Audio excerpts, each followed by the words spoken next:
Between client meetings, managing your business, and everyday tasks, who has time to worry about website hosting? With Kinsta's managed WordPress hosting, you don't have to. They handle the technical stuff, delivering lightning-fast load times, enterprise-grade security, and 24/7 365 human-only support. Simply switching to Kinsta could make your site up to 200% faster. Kinsta's custom dashboard makes managing sites easy, with powerful features designed to save you time and effort. Plus, their free expert-led migrations ensure a smooth transition. Ready to see why Kinsta is trusted by thousands of businesses? Get your first month free at kinsta.com. That's KINSTA.com. Kinsta. Simply better hosting. As a professional web creator, you're skilled at juggling it all. You deserve a platform that elevates your work. Wix Studio is built for designers, developers, and marketers who demand more. With high-end design capabilities, streamlined workflows, and robust business tools, build with AI-powered site mapping, seamless Figma to Wix Studio imports, no-code animations, and built-in responsiveness. Manage from one workspace, collaborate with teams, streamline workflows, and deliver projects without the chaos. Scale without the headaches. Reuse designs across projects, let infrastructure run itself, and handle more clients without burning out. From freelancer to agency, Wix Studio grows with your ambitions. Build, manage, and scale with hyper-efficiency on Wix Studio.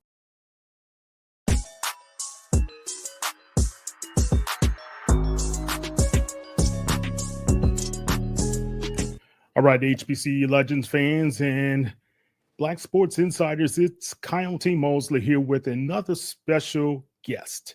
We like to bring you some iconic figures in sports and entertainment. And she's not only iconic, but she's a trailblazer in fashion too. And we're going to talk a little bit about that. But you guys know her very well for being on the sidelines of the basketball courts, especially in the SWAC when she was at PV to UAPB. And now she's at Alabama A&M. It's none other than Coach Dawn Thornton. How you doing, Coach? I'm doing great. Thank you. How are you, Kyle? Man, look, it's hot. It's the summer, but you've been making it hot for everybody also, hanging out at Essence Festival in my old hometown, New Orleans, Louisiana, and having a great time on those panels. That had to be a great adventure for you, right? Can you hear me? You went out for a second. Can you hear me, Coach? I can hear you now. Okay. I was saying being at Essence Fest, especially the Essence Con or Beauty Con, whatever, it was a special event for you to be a panelist. It was really and truly an honor to be able to go to Essence this year and represent A&M as well as my brand and everything that we just been trying to kind of get started this year to kick off. I would like to think that fashion has been something that's really been near and dear to me. I think my whole entire life, I've always really just have wanted to just dress a certain type of way. So to be able to be at Essence and on the BeautyCon panel, it was surreal to me. Yeah. Look, you did an excellent job. Everybody was talking about it. I know Dr. Kiki Barnes, she was talking about you as well. That's your girl. But the thing I liked about them selecting you, because when you see all the different styles that you're able to put on each game, it's just like, wow, how did she come up with this concept? And you have a great stylist. Talk about her. Thank you, for noticing that. Tanya Pugh Johnson from 16 Cross Pearson, located in Birmingham, Alabama, is my stylist. And we got together in September of last year, and I was just like, listen, girl, I don't want to have to try to figure out what I'm going to wear this year. I'm in Huntsville, Alabama. I don't really know what that looks like as far as being able to have access to different things. And I said, I really want to be able to highlight you as a stylist, but also I want to do some dope things as well. So, we sat down, we talked about things that I like, things that I don't like, people that I admire as to what they wear on the sideline. And we were just able to move a bunch of different pieces together, and she killed it. She's 100% responsible for everything that I wear on every home game that we had last year. So she styled me for 17, really 19 games last year. Well, yeah, you both killed, and you killed the look, and you had people talking, and I was like looking, and I was like, man, that's pretty cool. Look, coach. But the favorite one I had was when you were in the, you had almost like a suit on. It was burgundy, and you had pinstripes. Yes. So we had a designer that wanted to donate or gift me a suit to wear for the swag tournament. And what was so dope about it, because he decided to do that for me, I actually bought all of my staff custom tailored suits as well. So the gray suits that my staff had on, I purchased them for them. I purchased those for them just to be able to give some business back to keep. Yeah. Well, look, keep on doing it now. And I know everybody's going to be looking for what you're going to do this season as well. Yeah, that's something that I'm excited about, seeing what we're going to do this season as well. Also, it's no pressure. And the great thing about it is the brand gets bigger, the platform gets bigger, and more people want to be able to contribute and be a part of the movement. And it's a beautiful thing, because a lot of people just want to, I just want to do something dope for you. You're a young Black woman representing other Black women very, very, very well. And we want to be able to support you whatever you need. So it's been an outpour of support. Yeah. Well, much deserved.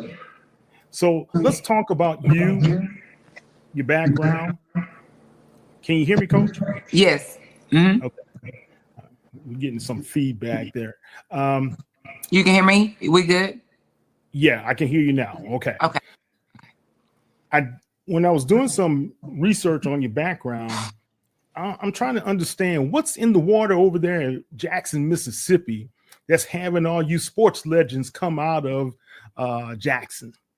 That's a good question, but I would honestly say growing up in Jackson was something in the 90s, in the early 2000s.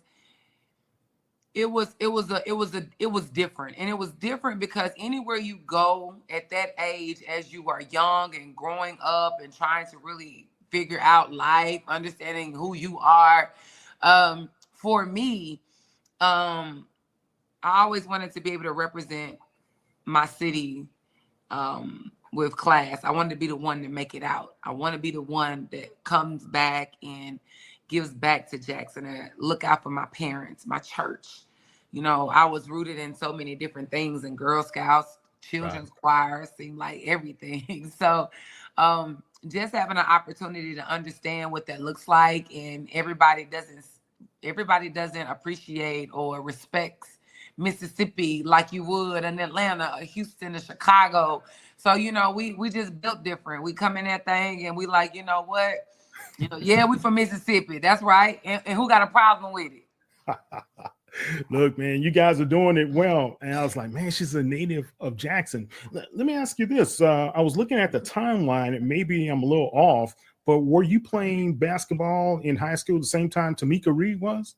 Mm-hmm. Yes, we played against each other when she was at Callaway. Yes. Man, that should have been some iconic clashes between the two of you ladies. Tamika and I knew of each other in high school, but the bigger picture was the rivalries from Callaway, from Murrah. So there was like big rivalries from each school. It really didn't. It really never was an individual thing, because we all pretty much played on the same AAU program. So in the summer we played together, but during the year it was the beef was from school to school, Lanier, Provine, Callaway, Murrah. So that was just an underlying thing. All right. Well, that's good, man. I'm just proud to see both of you young ladies come from Jackson, Mississippi, and be able to put your stamp on basketball, especially in the SWAC. When I remember when you were up at PB, how you just had those championships and you were going to the tournament and everything. But most of all, people keep on forgetting you were beating some some top schools out there as well. Talk about that and how you brought that. I know at Pine Bluff, you guys did the same thing with Zay Green. You guys were able to defeat a top school as well. Talk about how that was so motivating and inspirational for your players. You know, I felt like my whole life I've been an underdog. I felt like I've had to prove myself. I felt like I had to go into rooms where, you know, where I haven't always been the favorite. Honestly, if we want to be honest about it, I've always felt that way. And so I coach my players the same way. I think that was embedded in me early because I played in the HBCU. And so I remember my coach talking to us about what that looks like when we played the Notre Dame, when we played Baylor's, back when I was at Jackson State, we played the Florida States and all of those schools. So I've always, like, you know, had this underdog. I got little man syndrome. I'm not trying to offend nobody. I promise. Okay. I got little man syndrome. So, you know, the things that I want to be able to do with basketball is every year I want to be able to do something special, because I think that in an HBCU, it's not just about winning a championship. It is, by all means. You ask my AD, he gonna tell you, you better win a championship. So I get that. Yeah, I don't know if Doc would agree with you on that one, right? Yeah, I get that. But there's so many other ways to celebrate young women, to celebrate your programs. There are also other things that take away alongside with a championship. Because at the end of the day, you know, you got to stay healthy to win a championship. You got to keep the team together to win a championship. But there are other markers that you can, you know, other goals that you can accomplish along the way. And we set those goals, we make them very, very clear, and we just prepare the young women to be able to obtain those goals. Yeah. You talk about health, especially when you play a long season. Toward the end of the season, health can become an issue. And when I used to cover the National Football League, especially the New Orleans Saints, that was the beat. It came down to who was the healthiest hitting playoffs and how they were able to have those guys ready and to be able to hit the ground running in those games. And I know toward the end of this year, you guys had over 20 wins, right? And that was historic for the Bulldogs program. But you also were kind of dinged up a little bit, correct? Yes, we definitely had a taste of the injury bug. Mo Davenport was a big piece to what we wanted to do this past season.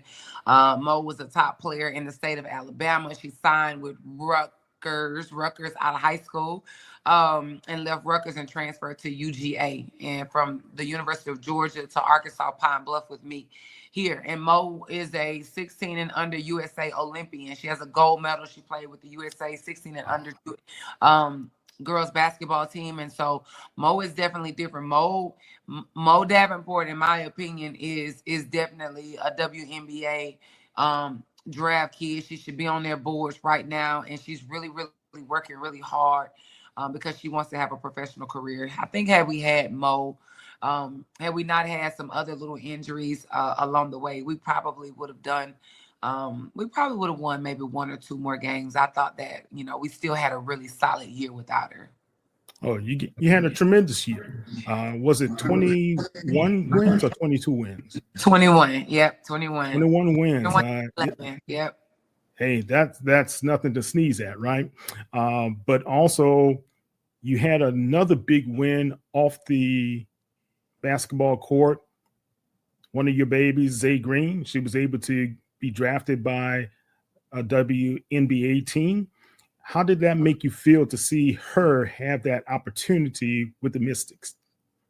You know, a lot of people have asked me about Zay, and I think just being able to process everything now with her journey and her having an opportunity now to go over and play overseas. One thing that I love about Zay is everything that we set out for her to do, she was able to do it. She left the SEC, came to an HBCU, killed and dominated on the HBCU level, wanted to graduate from an HBCU. She did that. We thought that it was time for her to go back to the Power 4 schools because I wanted her to make sure she had all the tools that she needed to get drafted. I thought that was very important. A lot of people wouldn't agree, A lot of people wouldn't agree to me saying that, Why is that? Why but you wouldn't know, they agree? well, just because they feel like, you can get seen at our schools. And she did. She made the WNBA draft boards while she was there. But just a lot of those other resources with managing money and her being able to get some money from the rev share with the new time, all of that was important for her as she prepared for what she needed outside of an opportunity. In HBCU, we gave you the opportunity, we gave you the platform. We gave you the education, and she did her part. She 100% did her part, represented and did a phenomenal job while we were together. And went on to the University of Alabama and did it too. So Sure did. Zay is amazing, and I love that girl with all my heart, and I continue to wish nothing but success for her. Yeah, look, when she went to the Crimson Tide, she led them in scoring that season, right? She was top 3 in scoring for sure. Yeah, look, man. And they had 3 WNBA signings on that team last year. Yeah, well, kudos to you. Kudos to Zay as well for everything that you guys were able to accomplish there. So when you started your career, it was over as an assistant coach at Tougaloo, correct? Yes. Okay. Talk about that journey. I was working for the Social Security Administration. I was working for the state, processing. I was a disability adjudicator. I was processing people applying for disability. And I was on the job for 10 months. And I'm going to tell you, sitting in that cubicle, I was miserable every day. I was so miserable because I had just stopped playing basketball maybe 2 years. And I wanted to I knew I wanted to coach. And everybody knows that when you get into coaching, you probably have to start from being a GA or you got to find your way in. Right. I couldn't find my way in. I was coaching AAU and a middle school AAU team, which was like the 6th and 7th grade, and working in the Social Security office. And I got a call. Well, let me back. I stopped coaching AAU when I started working for the Social Security office. And I got a call from one of my players' dads. He was the AD at Tougaloo. And he was like, look, we got an assistant position open. It's paying a lot of money, but if you want it, it's yours. I was making at the time $45,000 a year. I went from making 45 to just bought me a brand new Nissan Altima from Deuce McAllister Nissan. From Deuce? All right. From Deuce McAllister Nissan. I bought me a brand new Nissan Maxima. I bought a Maxima. And I ran my car note and everything. And I said, listen. And they called me from Tougaloo. They was like, we're going to offer you $28,000. Oh. And I said to myself, this is the time that I have to do something for me. Right. And if I got to go get a part-time job and wait on tables at Logan's Roadhouse, I'm going to be an assistant women's basketball coach and go get me a part-time job at Logan's Roadhouse. And that was the best decision that I could have ever made in my life. Sometimes you have to have those dreams deferred financially because you got to see the bigger picture, right? Absolutely. Absolutely. I kind of had a similar story. I'm not going to talk about it, but my mom told my mom, I said, hey, look, I'm going to leave from being a chemist to taking this job as a recruiter. She said, well, you always wanted to know what it would be like to start your own business. So now you have a chance. And didn't look back 33 years later, still doing it. So congratulations to you too. Absolutely. Yeah. Thank you. Yeah. I think that was the spirit moving, making sure you knew this was going to be a good opportunity for you in the long run. When you're uneasy about something, something's saying something else is calling me somewhere, right? I knew that God opened that door for me, and whatever it took for me to do, I was going to do it. So I wasn't going to complain about it. I was going to, whatever that job entailed, I was going to make sure that I did it to the best of my ability. All right, and you did. Look, we can talk on and on and on about your story, especially from PV. And I know you saw the opportunity over at Pine Bluff but it seems like everywhere you have gone, you have built a program when it was kind of, I wouldn't say in shambles, but kind of teetering, right? And now you have built in one season on the hill, you built that Bulldogs program up. What's next for you guys coming this season? To win 22 games. 22 games in the championship. That's all we talking about. We want to win 22 or more in the championship. But I got a wonderful group of young women. They come from great families. I have a wonderful staff that I enjoy working with alongside every single day. They have definitely held it down for me while I seem like I've been on tour. But they've done a really good job of just making sure that they can continue the message being the message, you know. And so I'm thankful to have such a solid group of people around me. So just continue to do great things and do God's work is what's important to me. A coaching staff is very important, especially a lot of times the coaching staff lays the foundation for success in a program, having the right pieces around you. Talk about some of your key coaches that assist you on a day-to-day basis. I would think like this is close to me and a mentor to me. Coach Yo from Ole Miss is really like a sister to me. You know, anytime that I'm going to make that's a good person to have, right? Anytime I'm going to make a big decision, or anytime that I'm kind of like just on the fence about some things, some ideas, I always talk to her. I always talk to her about any way of how to elevate the program and things that we could do on an HBCU level to really and truly separate us from doing some things. But also, you know, also talking to her about some dope things with my foundation that I've just started this past season. So it's a lot of great things that's going to be happening that you all will see in the fall that we're really excited about. But just having that type of support system, I trust Yolette with my life. So, you know, she's going to always, you know, tell me what I think she's going to always tell me what's best and does not care about how I feel about it at all. You got to have those people in your life, man. Yeah, you do. Gonna make it. All right. Talk about your foundation. Let's hear a little bit about the foundation and what's the purpose of the foundation. Well, you know, we're going to do like a big launch real soon that I'm excited about. No, you got to break it here. You got to break it here on the HBCU Legends. You know, I'm still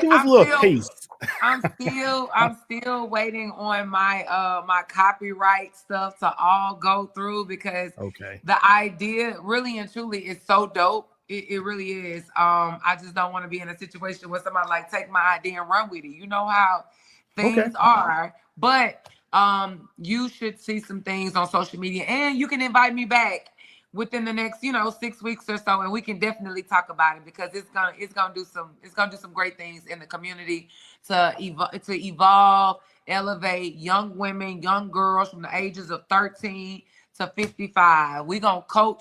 If I can give you anything, we're gonna coach young women, young girls to be a better version of themselves in a male-dominant world. So stay tuned. All right. Well, look, I'm like Bernie Mac. Once we invite you in, you're always family. You can't get rid of us. Thank you. I appreciate that. All right. Okay. Last couple of quick questions I do have for you. The SWAC has been growing, very competitive. And this past year, we had 2 teams in the WNIT, yourself, as well as Texas Southern. Do you see more of this opportunity as far as more teams being able to challenge in those type of roles in the playoffs or beyond just the tournament? I think in order for, I'm sorry, my allergies are killing me. I'm sorry. No problem. I'm human. I'm a human being. That's right. You human. No, but I honestly think that in order for us to continue to get those type of invitations, we got to continue to compete. We got to win. We got to win in the preseason. We got to make noise. And we got to dominate in conference. And I think that those are the only factors that go into play when you're considering to give an HBCU an opportunity to represent on those type of stages and platforms. So you got to take care of business in the preseason in order to be able to have some type of postseason play. So I think we can continue to start, so we can continue to see it. Hopefully we can continue that momentum, because the bigger problem that, you really didn't even ask me, but the bigger problem is how are we going to keep our kids at our HBCUs? At one point, those kids weren't getting paid at P4 schools like they're getting paid now. They just wanted to come to an HBCU to play. So it was easier for us to compete against those Power 4 schools because the kids didn't want to be there. But now the kid will sit there.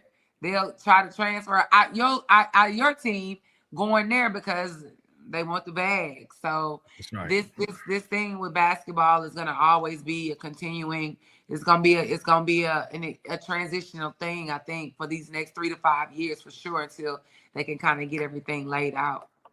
Do you agree with Coach Deion Sanders and Coach Prime was talking about having limits to NILs?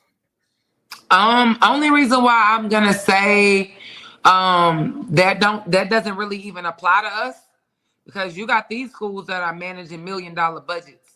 And so maybe they want to have a limit. For us, we want the max of everything that you can give us. So that really doesn't apply to HBCUs, in my opinion, because we won't ever see those type of dollars. Gotcha. We won't see those type of dollars, and I don't think even that would even apply to, from certain Power 4 schools to the next either. I don't know. Okay, no problem. I just wanted, guys, look at the fashion. Even in sneakers, she's looking good here, guys. Look at Coach. And this is my special one. I was like, this suit was the bomb. Yeah, I appreciate it. I think we definitely we had an idea of what we wanted that suit to look like. My inspiration was from Kelly Rowland. She had a maroon pinstripe. She had a gray pinstripe suit on with the white accents going down it, and we recreated that flawlessly. Oh, looking good. And here, that outfit that you had on as the panelist for Essence, who was a part of that creation as well? That's my girl India. India is in Atlanta, Georgia, and she's at. Let me tell you, because I want to get her flowers. So I definitely would love to share her Instagram with you all. I am Style Junkies Closet. Style Junkies Closet with a K. She designed that. We had an idea, a concept for that suit. India hand painted it, and she just flat out killed it. And I love it. It was so beautiful. So beautiful. Yeah, very well done. Very well done. And this is you with the whole panel over at Essence Festival of Culture in New Orleans, Louisiana. All right. Well, Coach, let me get this out of here. So have you guys already begun your summer training? Summer training is wrapping up. Next week will be our last week of actual training. We've been at it since May, the end. Really? Okay. Yeah, our kids came. We started summer school in May, so our kids have been back. Which are the big non-conference games that you guys going to tip off with early on in the schedule? Well, we have, we don't really talk too much about the, because we got a splash. We inviting some people to the Hill. And okay. I know my AD is going to be really excited about announcing what Power 4 school is coming to Huntsville again this year. However, we will be down in Tuscaloosa. We will return to the University of Alabama. We're going to head to Reno, Nevada. Of course, we're going to be everywhere in the state. So north, south, east, west in the state of Alabama, we're going to be all around there. But we haven't released our schedule just yet, but it's going to be some great, highly competitive games, and I'm excited about that. Well, I'm glad. I think You guys are going to do very, very well this year. Now, here in the SWAC West division, there's a young lady named, let's see, her name is Vernette Skeet, who has some things to say. And she made some noise this year. She really shocked some people. Talk about what you have seen of her progress. You know, I think anytime that a coach comes into this conference, it's very important for him or her to do an assessment of what winning looks like first. I've been in this conference as a player and as a coach, and I think that coming in, you really and truly have to look at what the winning product looks like. Because for me, I've always thought that I put a team together, and I thought that that team was good enough to win a championship, without me sharing too much, because I don't want to be giving out my keys to success, right? But I think that it's important that, you know, I'll give you an example. When Tamika Reed was at Jackson State, it was very important that we put a team together that could compete against Jackson State. So I think that Skeet has been in this in the conference long enough for her to get it right. You know, she's had some turnover with players, with staff, and that's a part of it, because you really and truly got to figure out who's going to buy into what you're saying, who's going to be locked into what you're trying to say, and who's going to be able to execute your vision. And sometimes you bring people in, you hire coaches, you bring kids in, you thinking it's one way, and they don't pan out to be what you want them to be. So I think that, you know, I think this is her third year. She just completed her third season. Completed third season, just got a contract extension. Exactly. And I think that's well deserving of her, because she stayed to course doing what she needed to do to get some success, and she did. All right, excellent. Coach,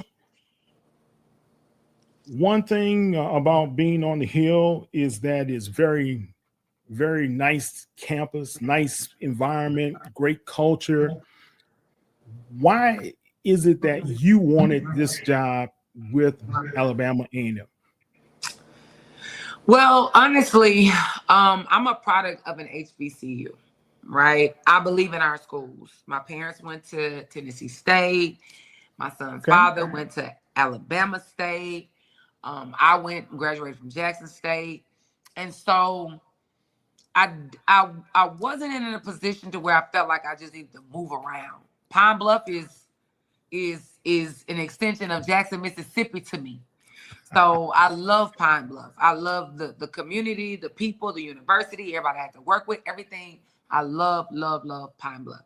But I didn't feel like I was done with being at an HBCU. I felt like I wanted to be at an HBCU that provides resources, that has the facilities, that has the administration. And I was really, really, really attracted to my AD and my president in the way that they're forward thinking with athletics. And I knew that they were doing some things that a lot of schools weren't even privy of, of even knowing what to do in a lot of those, situations and stuff. So for me, I'm not done with being at an HBCU. I want to be able to, like you just said, wherever I go, I want to be remembered. I want to be a legend. I want a basketball court named after me. I want to be in the Hall of Fame. I want my son to come back to say, my mom always found a way to make something out of nothing. But now I wanted some stuff. Yeah. I wanted stuff, and we got a lot of stuff. We got facilities, we got locker rooms, we got NIL, we got cost of attendance. We have so much to offer our kids at Alabama A&M, being that we're HBCU. I wanted to see what that looks like so we can go and make noise and beat all the Power 4 schools and all the mid-major schools with that. Yeah, you're on your way. You're on your way. You guys got Coach Jackson and Coach Shade and you. That's a powerful three. Right. Thank you. Thank you. You guys are doing a great job. Thank you. All right. Coach, any last words or any last thoughts? I just appreciate everything that that you all do for our HBCU community. It's really, really key. It's really, really big, especially, you don't have to get people on the outside. You're reaching right here in your backyard. So I appreciate that. Thank you so much for giving me the platform to speak and even just to be present today. So That doesn't go unnoticed. Thank you so much. And You're anytime welcome. y'all want me out, just let me know. I try my best to get here, but I'm gonna show up. So I appreciate you so much. Well, I appreciate the responsiveness that you have been. Whenever there's a question I throw your way, you're able to respond. And most coaches don't do that. I'll be honest with you, and that really helps us out to be able to give texture to some of the articles that we write over here at HBCU Legends. Okay, and look, I'm an HBCU product from Morehouse. My mom went to Dillard. My dad went to Southern University. They met on Southern's campus one summer, and the rest is history, right? My grandmother also, she was a Dillard grad, and she also taught over at Clark Atlanta. Before it was Clark Atlanta, it was just Atlanta University. So being grounded in HBCU is very important, but also understanding the culture and understanding it brings us a lot further if we're able to keep on investing into these young people who are part of the HBCU experience as well. Absolutely. Absolutely. All right. Excellent. Tell everybody how they can find you on the World Wide Web on social media. You can find me on Instagram at Dawn, DAWN, the Diva Coach. And and the same, I think it's the same on Twitter and on X. It's the same X. I think Dawn the Diva Coach on. I think so. Oh, what is it? Let's see. Is it? I thought it was a little short on X. It's okay. Let me see, because it's Diva Coach AAMU. It's Diva Coach AAMU on X and Dawn the Diva Coach on Instagram. Okay. Like I said earlier, Coach, you are now family. You can't get rid of us, and we are one another. I'm always going to be there to support you. Let me know how I can be able to help you as well as the Bulldogs program advance. We are going to be supportive of everything that you guys do. Guys, don't forget, follow Coach Thornton, follow Alabama A&M, all of their sports, all of their athletics. They're doing some great things. And we just had my baby, Ty Floyd. She's now the play-by-play announcer. And I was telling her I was almost in tears when she put that out there, because she used to write for us here at HBCU Legends. Yeah, so Ty is awesome. She's a sweetheart. Yeah, and we're going to have her tomorrow. So we're going to have an all Alabama A&M day. The ladies, the trailblazers that are a part of the Hill, they're going to be a part of HBCU Legends for a day. All right, guys, don't forget to follow us at HBCU Legends on all social media platforms. And you can follow me at KTMOZE, Kyle T. Mosley, at HBCU Legends on Sports Illustrated. That's Coach Thornton. I'm Kyle Mosley. You guys have a great one. Thank you, Coach. Thank you. You're welcome. Take care. You too.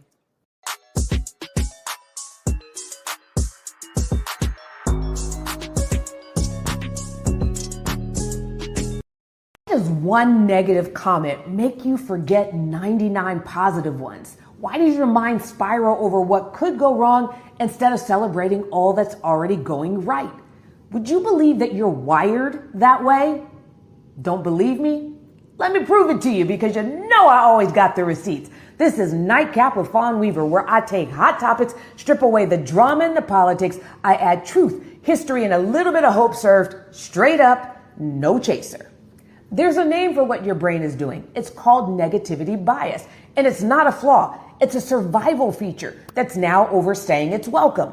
Research published in the Review of General Psychology after reviewing decades of studies found this: negative experiences are processed more deeply and remembered more vividly than positive ones. In fact, it takes 4 to 5 positive events to psychologically counteract just one negative one.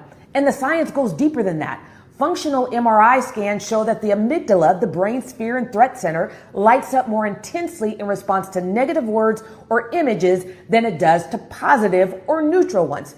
Even the negative events that aren't as strong create more electrical activity in the brain and demand more attention and trigger more cognitive processing. In plain terms, One person misjudging you feels bigger than 100 affirming you. One what if about tomorrow can drown out your blessings of today. That's not because the fear is truer, it's because the brain has been trained to notice it more.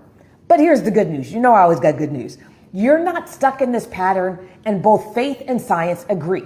Neuroscience has found that the brain can be rewired through something called neuroplasticity. That means that the more you train your mind to focus on what's good, what's working, what's true, the easier it becomes. New thought patterns can physically reshape the brain over time. In other words, what you focus on strengthens. And scripture said it long before science caught up, of course. Philippians 4:8 says, whatever is true, whatever is noble, whatever is right, whatever is pure, whatever, think about such things. And then verse 9 takes it further. Whatever you have learned or received or heard from me or seen in me, put it into practice, and the God of peace will be with you.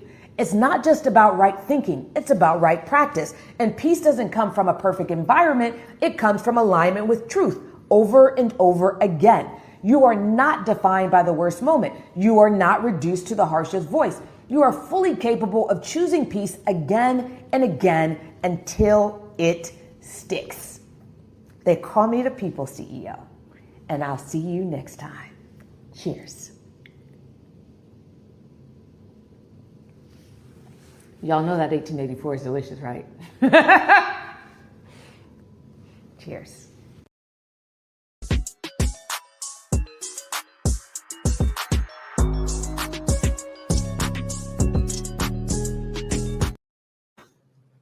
All right, HBCU Legends fans and, Black Sports Insiders, this is as inside as we can get because she's family. And sometimes it takes a lot to get old Kyle till you worked up and choked up. But I was so very proud when the announcement came out. She kind of leaked it a couple of weeks ago. But anyway, when she came out and it was announced by Alabama A&M that she's going to be the full-time play-by-play announcer for the school, it's historic. It's historic in the SWAC, historic in HBCU legacy as well. But this is something that she has wanted for such a long time. And she put it into plan and put it into motion. And I told her be patient years ago. And she was, and it has come true. So it's none other than Ty Floyd. How you doing, Ty? Oh, after that introduction, I'm a little emotional. But Yeah, I'm doing great. We go back way, way back. yeah. Look, I remember when we were able to run into one another at the Battle of the Bands. I was like, oh my God, I was so happy to see you. And just sometimes, guys, when we've been in this space and especially reporting with one another and reporting, and she's been writing on HBCU Legends, we never really ran into each other. That's the sort of funny thing. But I watched her mature. I watched her evolve, and she's been impatient at times, but it pays off if you're able to just kind of work through some of the situations in life, and life handles. God puts you in the right position at the right time, and this is it for you. You're following in some great footsteps with Tiffany Green being out there for ESPN. But talk about your journey and talk about who Ty Floyd is. Oh my gosh. Well, to start with who I am, that was a question that I couldn't define until a couple of years ago. I mean, I would sit here and run down my list of accomplishments and thought that defined me. But I think what defines me is just being an awesome person, being someone who will always reach back and help others. And I mean, at this point now, definitely being a trailblazer. I've never minded being the one to step out in the front and kind of take all the hits or the bumps and bruises. And I mean, luckily for me, I'm not the first one to do it necessarily, because like you said, we have Tiffany Green, but that's who I am, a really tenacious person. as my dad would say, a head busser, because I'm ready. I'm ready for life, and I'm excited about all of these things. And in terms of my journey, I grew up around the game. I love football so bad. I joke all the time that if I was a guy, I'd be in the NFL right now, probably Pro Bowlers sitting on millions. But I have such a love for the game and all that it's done, not just for me, but for my family. And so to be in this position, to be able to be in the game in this capacity is so exciting. And so I'm really, really grateful and ready. Yeah. If you guys don't know it, her dad played for the 49ers, right? Mm-hmm. And your dad, I got to tell you this, your dad was how would say it, the way he blocked really sent a lot of New Orleans Saints players flying every which way. And I covered the Saints, and I'm a New Orleans native, but he was such a great fullback, and he really played the position so well. So it's kind of odd how things come kind of full circle. You get to meet his lineage, and I remember you posted an old video of you guys on the beach one day, and you kind of like knocking over your brother and running. You got some wheels on you as well, but so it's just good to kind of put everything together. But to be honest with you, you've been on this journey from FAMU. You have your journalism degree, and this is not. A lot of people, if they're looking outside in, they would think, oh, this is just immediate. No, this is something that you really took some time, crafted your journey, crafted where you were going to be in the different spots. And I like the fact that you took the chance to go into the graduate program at A&M, and it has really opened up a lot of doors for you. Talk about that move. I prayed and prayed and prayed to go to graduate school. Money was always an obstacle for me. Just how I was going to do it was always the obstacle. And I also, coming out of school, applied to Florida State, which is where my dad went and is a Hall of Famer at the school. Didn't get into the school. Really? I didn't know. Wow. I applied to the Cronkite School. Didn't get in, unfortunately. GRE was a thing for me, and just taking the test. That's something I've never told anyone, but that is kind of where my journey was. I didn't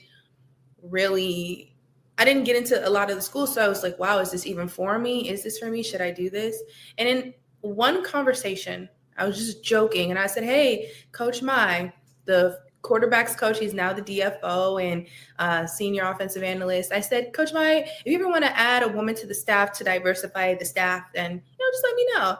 And he was like, okay. A week later, they're like, yeah, they said that you can come up here and do X, Y, and Z. And I'm like, oh, wow. And I sat on this for months. I sat on it for months until I came home one day. Now, people who may not follow me that don't know my journey, I worked in a fitness center. So I would wake up at 3:00 in the morning to clock in at 4:30, leave that job at noon, take a break in my car, like clock out at 12, take a break in my car, drive to the other side of town to go work in an ice cream shop, standing on the corner in an inflatable suit, and would do it all over again until maybe Thursday, when I would either be traveling or take a break to travel to cover a game or something like that. And so that was the grind for me. And I came home one day and I was just so irritated. And I was like, God, please allow me to move out and move away from here. Please allow me to be in my career every day. And literally later that night, I got a call from Coach Mai, and he was like, hey, have you thought any more about this? And I was like, oh, God already gave me the opportunity. Yeah, that's right. And God, hey, he knocked on your door twice. He did. Fortunate. Yeah. I'm hearing your prayer. I answered it for you.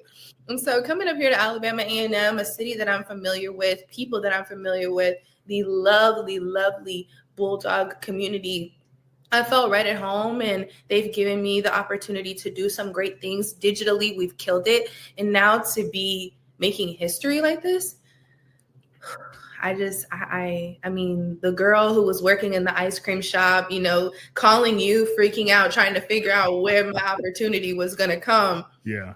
For it to have come is a blessing. Yeah. Proud of you, man. And you persevered through it.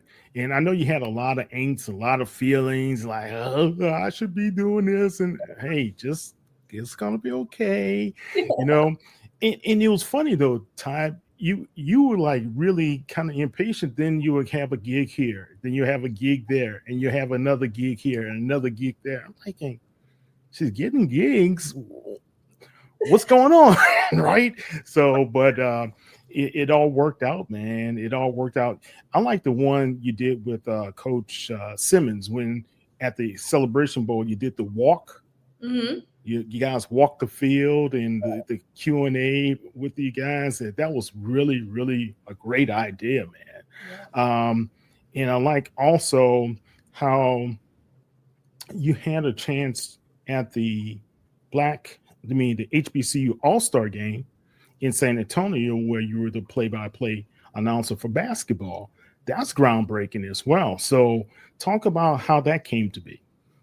All of my opportunities, and I love to talk about this because I have people who will come and ask me, how did you get this opportunity? Or how did you do this? And how did you do that? And I'm like, babe, there's no secret sauce or anything. I didn't do nothing special. The only thing I did was send an email with the content and all of the stuff that I had and say, hey, this is who I am. This is what you're getting from me. And as I started to get more and more gigs, like you said, it was kind of building up as like a proven track record of what I could do, the scope of my capabilities. And so when it came to the HBCU All-Star game, it's hilarious because I don't know if they even remember or recognize this, but back when the men's game was implemented, I was the one online talking the biggest mess about how they needed to have a women's game. I was the main one on there getting reposted on other HBCU outlets, like Ty Floyd is saying this and this and that. And I'm like, oh, but I was serious because at the time we had a Misha Williams holiday.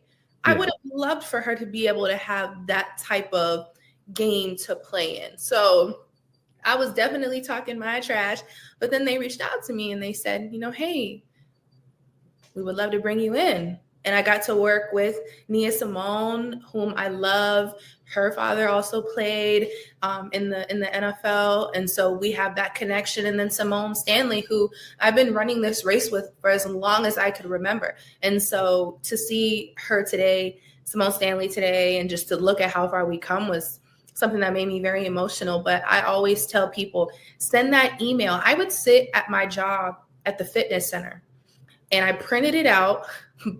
I printed out a list of all the conferences I felt like I could maybe get a opportunity with. Right. I emailed around like 50 people. I emailed so many people, and I maybe have gotten, some no's, some yeses, some maybes, but that's all that I've done that was special to get my opportunities. What's so funny you said that. I remember when you sent me the message asking, Mr. Mosley, is there any opportunities for you to write? Yes, please, yes. And I was like, yeah, that's so great. I felt honored that you wanted to write with HBCU Legends. So yeah, that was, guys, if you heard it from Ty, put it into action.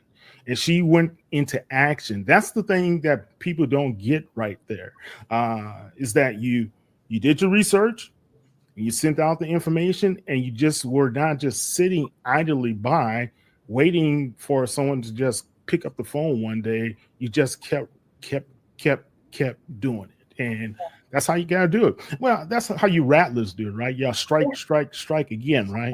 Strike and strike again. Absolutely. And to your point, I mean, I reached out to you and you were so gracious in helping me at the time really build my confidence, because at the time I was taking a lot of hits and there was a lot of uncertainty about my career, and you bringing me on and helping me with my writing, because I want everybody to know writing is the foundation to everything we do. Yes. Everything. And I'm not gonna lie, I'm the type of journalist that would try to get away from it, in every way that I can. Like, oh, I don't want to write. But now it's like, okay, when I do content for A&M or Celebration Bowl, MEAC, SWAC, I'm writing scripts. I'm writing everything, and I'm writing down my own questions and have to make sure it sounds good. So writing is the foundation to everything. And had I not worked with HBCU Legends, I don't think that I would be where I am today, because it's just that important. And under your mentorship and guidance, like, it really helped me out. And you're crying, but I have to tell you, like, I had to make sure that I said that to you, especially on this platform, because it really played a huge part in my journey, not just in helping me as a journalist, but also as a woman, because I was ready to go be a flight attendant for Delta and see the world. Yeah, honestly. But you know what, Ty? The thing is, and I'm glad God kind of steered you the way he steered you, but I like the fact that you took a chance and you kept believing, even in the midst of where it looked very, very cloudy. You know, think about this. You worked 3 part-time jobs and you still were believing in yourself. And sometimes God puts certain people in your pathways to kind of help you out as well. And I know there are quite a few ladies in the industry that really helped you out. Would you name a few? Oh my God, I would love to. Obviously, Tiffany Green. I've known Tiffany for so long. Another rattler. Tiffany and I met when she worked for Bright House Sports. It's no longer Bright House Sports, it's Spectrum. Okay. She worked for Bright House Sports in Orlando, Florida, and she was actually doing a story on my childhood best friend, Simber Larkin, Barry Larkin's daughter. And I just so happened to be at the house one day and she interviewed me. And that's kind of how our relationship really started, me being an athlete in Central Florida.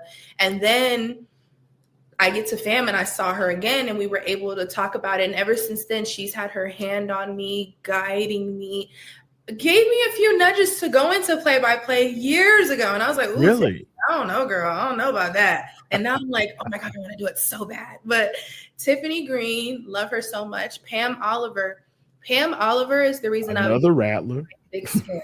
Yeah. Another rattler, a legend. But she's the reason why I'm growing my thick skin. And just to see, you know, the way that people talk about her, like she's not an Emmy Award winning, Gracie Award winning. Yeah. I remember my freshman year, she was like, I don't care what them people are going to say. They don't pay my bills. And I was like, you know what? Clock it. Because exactly. And it's been hard for me to embody that mindset. But I recognized it in myself when I was getting dragged by a certain HBCU fan base. Really? Love them though. But okay. I didn't respond. And I was just kind of laughing at it. And I was like, oh, like whatever. And I was like kind of thinking to myself, wow, I'm doing it like Pam. Like in that way, in the way that she's just so strong. Another person, Laura Oakman. Very instrumental person. Man, her organization Galvanize, I say revitalized my career. And she does not like when I say that. But it's the truth. To be around women who are chasing the same thing, who are like-minded, who will lift each other up in certain circumstances, it's extremely important. And it's something that I'm so grateful to have been able to do so many boot camps, be able to go to San Francisco with her, have them pull out the Lombardi trophy that my dad won. I mean, like so many amazing things. Laura has done so much for me and my growth, not just as a journalist, but as a person. And I'm so grateful to her, and she does not like this credit. And when she sees this, she'll probably be like, girl, please. But she really has done so much. Larisha Harris, Tiffany Blackman, those two ladies, they're younger. So I feel like, you know, with I don't want to say the older generation, I'm sorry, ladies, but like the generations are different. So they're able to kind of be the bridge that meets me right in the middle. And I love having them around. And Larisha Harris told me the last time I saw her, just last year, when I was telling her how I wanted to do play-by-play and I wanted to do all these things. And she said, just be patient. Your time is coming. It happens gradually, then all of a sudden. And I wish I would have really listened, because it really does happen gradually and all of a sudden. Because I'm at my all of a sudden and I'm like,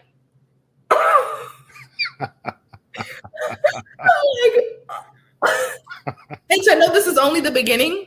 Yeah. It's crazy. But I would say those are some women that I just absolutely love and have done so much for me. Yeah. Inspirational. the whole story is just inspirational. But those ladies really laid a good foundation and the support that you get for what you have been doing as well. And you can look at some other people in the industry. You can name names if you choose to, but Tiffany Green really strike. I remember first meeting Tiffany at a Southern University Jackson State game. And when Jay came out of the booth at halftime, does anyone have any Advil? I don't know why I did this in the airport. Coming to the game, I bought a bottle of Advil. True story. I don't know why I bought it. And now I know the reason why, because Tiffany Green needed that Advil. God was sending me to that spot where I said, yeah, well, of course I have some. And she came out and she gave me the biggest hug. And I was like, oh man. So she just stole my heart then. And she's always going to be in my heart because I'm going to always support her as well as Jay, whatever they do, you know. So Tiffany is a great person. A lot of people kind of sleep on Pam Oliver, and I don't understand why. Pam is a legend, guys. And if it were not for Pam doing a lot of things she's done and has done in our industry, you wouldn't have a Ty Floyd. So let's just put that there. All right, Ty, your family has been very instrumental in your growth and development as well. Talk about your dad, talk about your family, your brother, everybody, your mom. Everybody. Just give us a glimpse of your support system. Absolutely. I want to start out with the two matriarchs, Sue Timmons and Sylvia Floyd, my two grandmothers. My grandma Sue, she came from Thailand as a young woman. Is that how you got your name, Ty? It is, yes. Okay. All right. My granddad was in Vietnam, and he was like, "Hey, I'm around the way. I'm leaving here with something." And he got him a wife. So I respect it. She's so beautiful. She is so beautiful. Yeah. She's amazing, and I think that I have the strength of both of my grandmothers because my grandma, for her to immigrate from her home country to come to America and start a family and do all the things that she did. It's so amazing. And then my grandmother, Sylvia, she's also a trailblazer. She was one of the first Black RNs in like her region of Florida, like in North Florida. So it's the strength of both of them. I feel like I have in my heart and carry with me all day, every day. I love those women. And then my dad, of course, just being born to the game. Honestly, I'm definitely born to the game, born in California, the only kid that wasn't born in Florida. My dad had to leave training camp to come see me be born. So it's, wow. I've been in the game for a very, very long time. And after his retirement, he worked on TV and in radio. He still works for Florida State Radio. We practice together. Really? Yeah, we do. We practice together. And he has been teaching me the game and just trying to get me prepared for this role, not just in the aspect of learning football and like knowing broadcast and how to do it, but also in making sure I'm tough, making sure I'm strong, making sure I don't listen to any of the noise and just do me. And so by his example, I've always known how to grind. I've always known how to get it. I've also always known how to hustle. And I really appreciate my upbringing and how unique it is and how I'm able to apply it to this journey, and the fact that I've done a lot of it on merit and not, I don't really know how to word this, but just not relying on the not nepotism, but just on your merit. Yeah, I get, and it's great because people know the quality of work you've been able to put out wherever you've gone, from the sideline interviews to the play-by-play at the All-Star game to just being Ty Floyd. They know you, and you're not shy about being the genuine you that you are. So, and that's really good.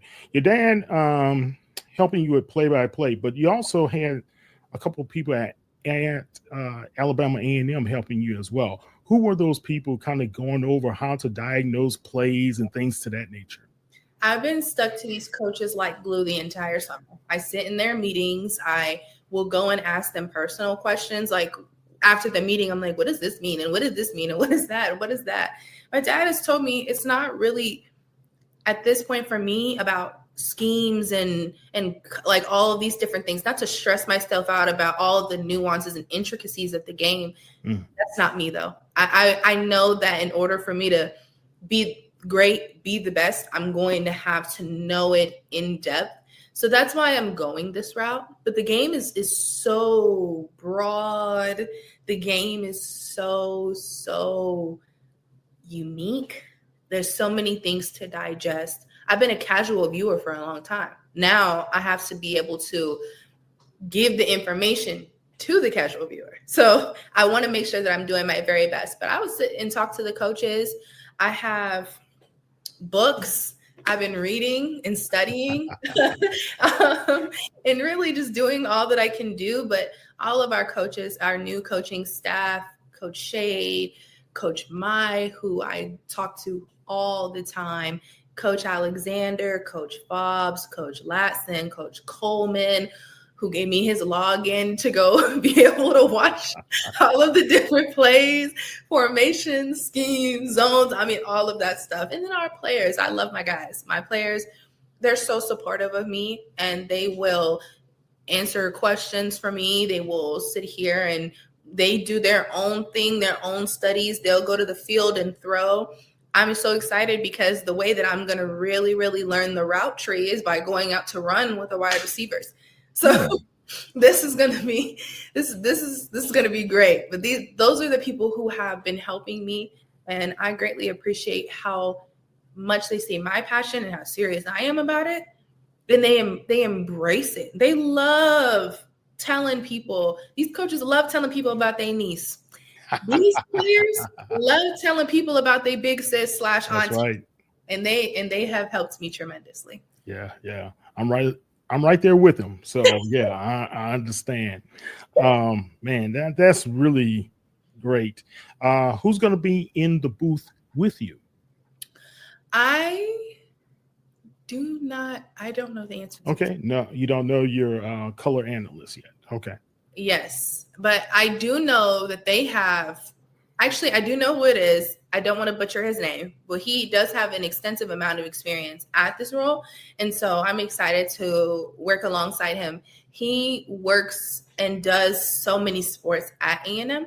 And I think that we're going to work really, really well together. So I'm excited to be able to tee it up and throw it to my color guy and really just see where this season takes us. I'm so excited to take everything that I've learned and I've seen around the industry, especially with being around my dad and watching him and Jeff Colhane, formerly Gene Deckerhoff, the legend, and watch how they kind of do things at Florida State and be able to bring it to us, like having visuals in the booth, doing breakdowns every quarter or halftime, and just continue to connect with our fan base and give them a glimpse of the game. Awesome. Beautiful. Let's take a quick look here. Now that's at the Celebration Bowl with Coach Chinnisberry. Oh, yeah. Yes. And he's like, Mosley, we got to do it like this. I'm like, okay, Coach, I got you. I'm so excited to see him next week. Yeah, I love him, man. And then I remember this one. Hey, this was like 3 or 4 years ago, right? 2022, yeah. Yeah. And I remember the live feed watching you doing this. So yeah. Crazy story. That just brings back memories there. I was just an intern for the SWAC, and I went to Birmingham. It was my first sporting event post-COVID. I get there, and I was just going to be doing digital and social media the whole time. This is what I'm thinking. And I'm standing here, I get there talking to Andrew Roberts, and he's like, yeah, so we want you to step in at sideline. And I was like, oh, for real? I'm like, well, in my mind, I'm like, what? But to him, I'm like, oh my God, yeah, let's do it. I'm ready. Let's go. Oh my gosh, I wish you would have told me so I could have packed some TV outfits. Like, just playing the cool in front of him. And I think I went to the bathroom and let out an audible scream. for so many reasons. Like, number one, oh my gosh, am I ready? Holy crap. Number two, what? Yeah, girl, stay ready. So you don't have to get ready. You're here, and you're doing it. And then like, oh my God, I gotta tell my mom and daddy I'm gonna be on TV tomorrow. So that it was a lot of things. But I remember right before the SWAC tournament, I knew that I was going, and like at that time, I was just really, really grinding. And I remember the 2 weeks leading up to the SWAC tournament, I put in so much work at my part-time job to make sure that I had enough money for food, accommodations, everything that I needed. And to go and just to have that experience, not even knowing that God was going to bless me like that, was so amazing. And that was the spark. Wow. And I remember also when you had Coach Tamika Reed, she was so impressed by a question that you asked her as well. I remember it like yesterday. Yeah, that was pretty cool. All right. Now here, Revolt News, that was a great quote that you gave to Game Day. Stephen Gaither and those guys, Wally Pitt, as well as Tolly. And yeah, that's a great quote. And of course, this is when the news kind of broke and everybody was like, wow, look at that. That's a great photo. That's a great photo. That's something you could probably mount on your wall, years from now. Yeah. Right. Oh.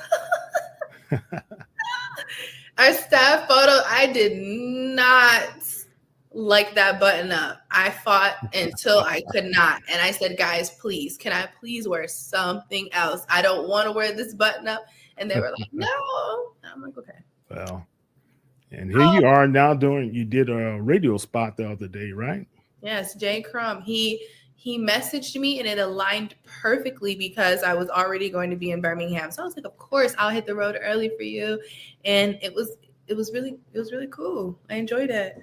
Cool. And that's her doing her selfies there, guys. Had to throw that in. Oh, yes.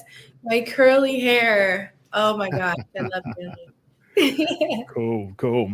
All right. So you have less than 44 days before the kickoff. And I know there's going to be a lot of planning in place. But before we talk about that, let you go, the Alabama A&M, do you guys call yourselves the PR department or athletics?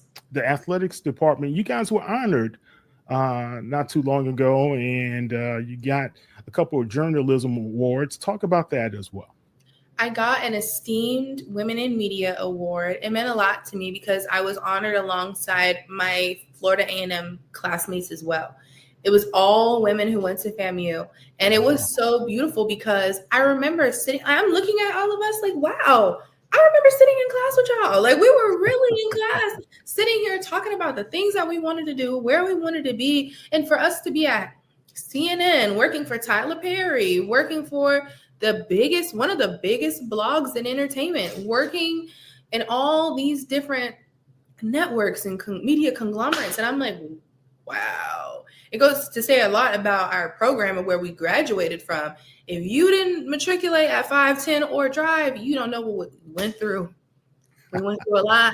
We went through so much. And these kids now, they be coming to me and telling me, oh, we did. I'm like, man, y'all did not have to survive the same things we had to survive. Dr. Juanita Hayes, Dr. White, Dr. Grable. Ooh. Y'all didn't have to survive that, but it was just so amazing for all of us to be able to be honored and hear the speeches.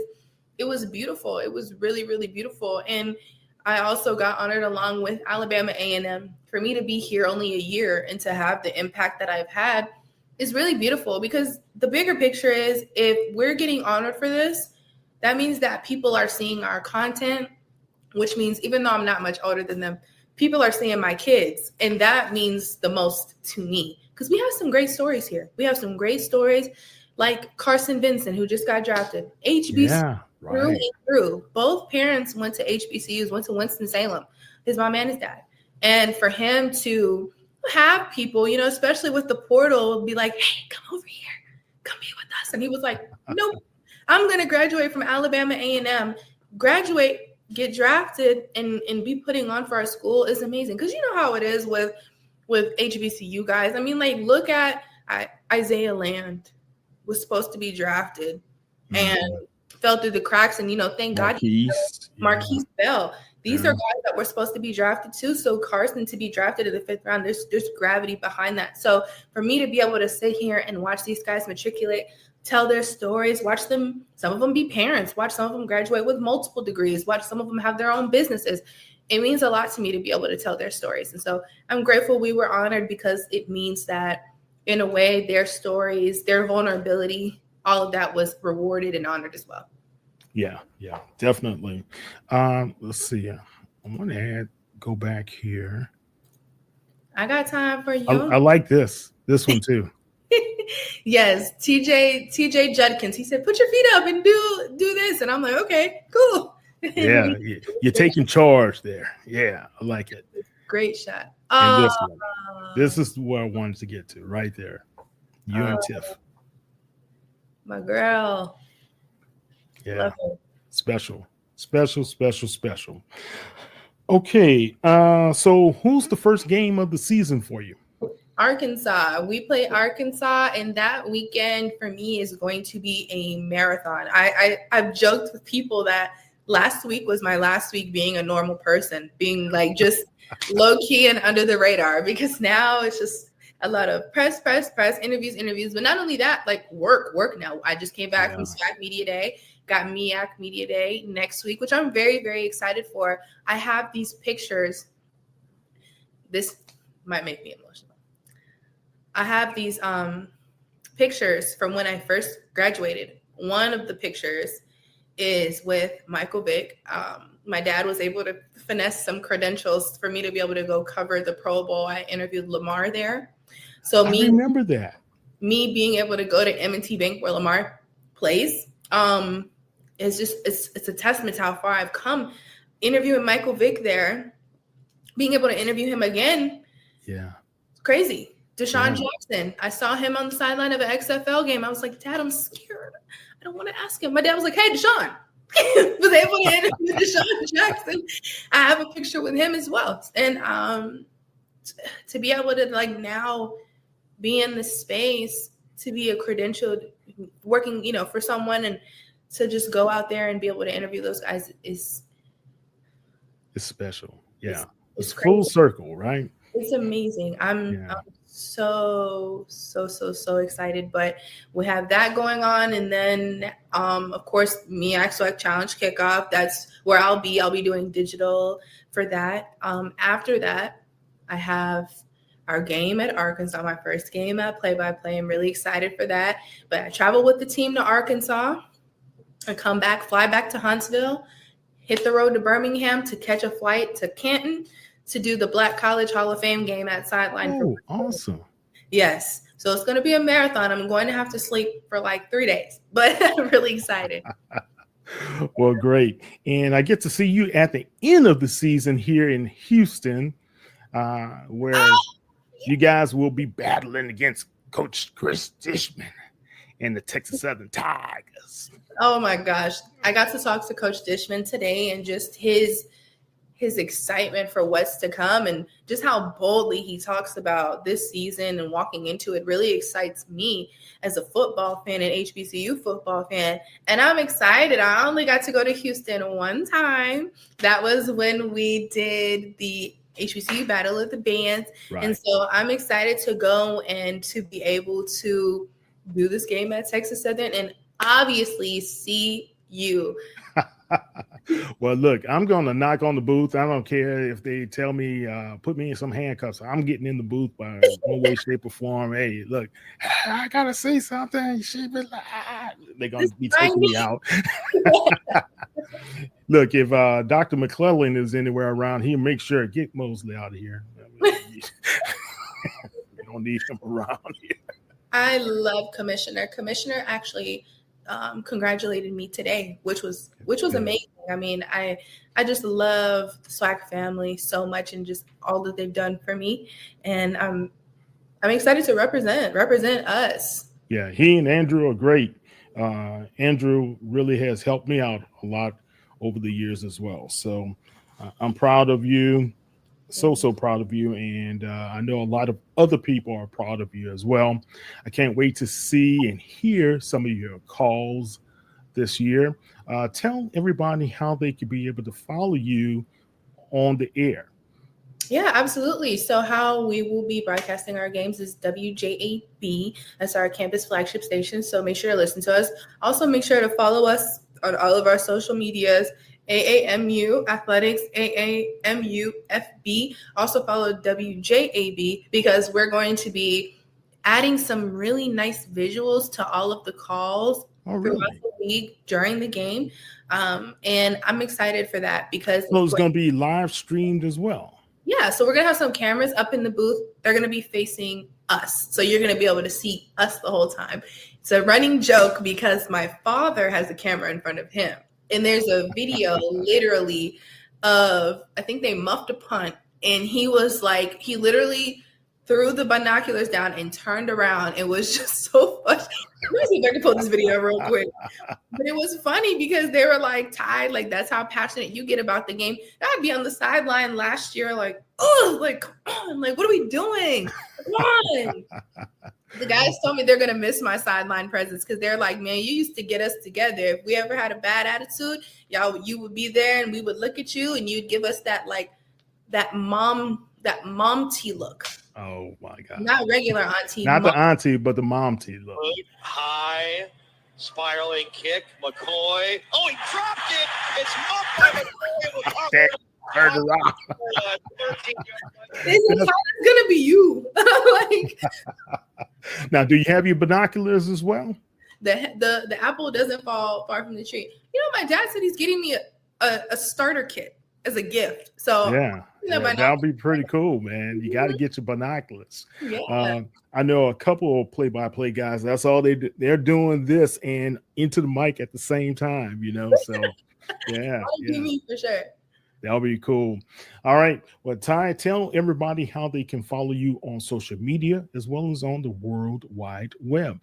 Yes. Honestly, this weekend I'll be working hard at it. www.tyfloydonair.com will be back up, so you'll be able to go look at me. I'll have weekly updates, and I'm thinking of even doing a newsletter just to chronicle the journey. So I'll make sure to tweet that and put that out. You can follow me on Twitter at Ty Ali Floyd, ThaiAlifloyd. My middle name is Ali. You could follow me on Instagram, Ty A Floyd. And people get a little confused. They think my name is Taya. No, my name's Ty Ali. The A is my middle name. Because I'm verified, and I got verified a long time ago, back when like you couldn't pay for it or whatever. That's right. The process of changing my name is actually kind of crazy. Like, I have to email Instagram, and I ain't trying to do all that. So yeah, that's how you can follow me. And you can add me on Facebook, but my mom she asks a lot of questions when people comment. Like, who is that? Where do you know them from? Who do you know? Blah, blah. Just being protective. That's all. Yes. She don't play. I wouldn't mess with Mama Floyd. Don't mess with Mama. Don't mess with Mama. Well, Ty, look, we're going to be here. We're going to be there. And we're going to be in the seats listening and paying attention to everything that you're doing. Have some memorable calls, have fun doing it, enjoy yourself, but also make sure you get the audience engaged with you. Absolutely. That's the most important thing, right? Absolutely. I can't wait to call some great games and hopefully say a lot. Touchdown Bulldogs. Yeah. Well, look, Sam Shade, those guys going to bring it. You know, he's a great coach, and I think it will be a great year. And I think all around, thinking about, and I mentioned this to Coach Thornton, you have Coach Thornton, you have Coach Shade, you have Coach Jackson now. Man, that's just a great lineup. And, you guys are going to be doing some great things on the Hill. That we are. I'm excited. Our 150th year this year, and we are going to do some awesome, awesome things. All right. I'm Kyle T. Mosley. That's Ty Floyd. You can follow HBCU Legends at HBCU Legends on all social media platforms. And you can follow me at KTMOZE on X. I want to say Twitter, but on X as well as on all the other social media platforms as well. Ty, thank you so much. Love you. And, you know, if you ever need me, I know you big time now. She won't give me an autograph. I'm going to call you. Please. I'll be praying for you, and I know you will have many, many blessings ahead. Okay? Thank you. All right. For everything. You guys take care and have a great day.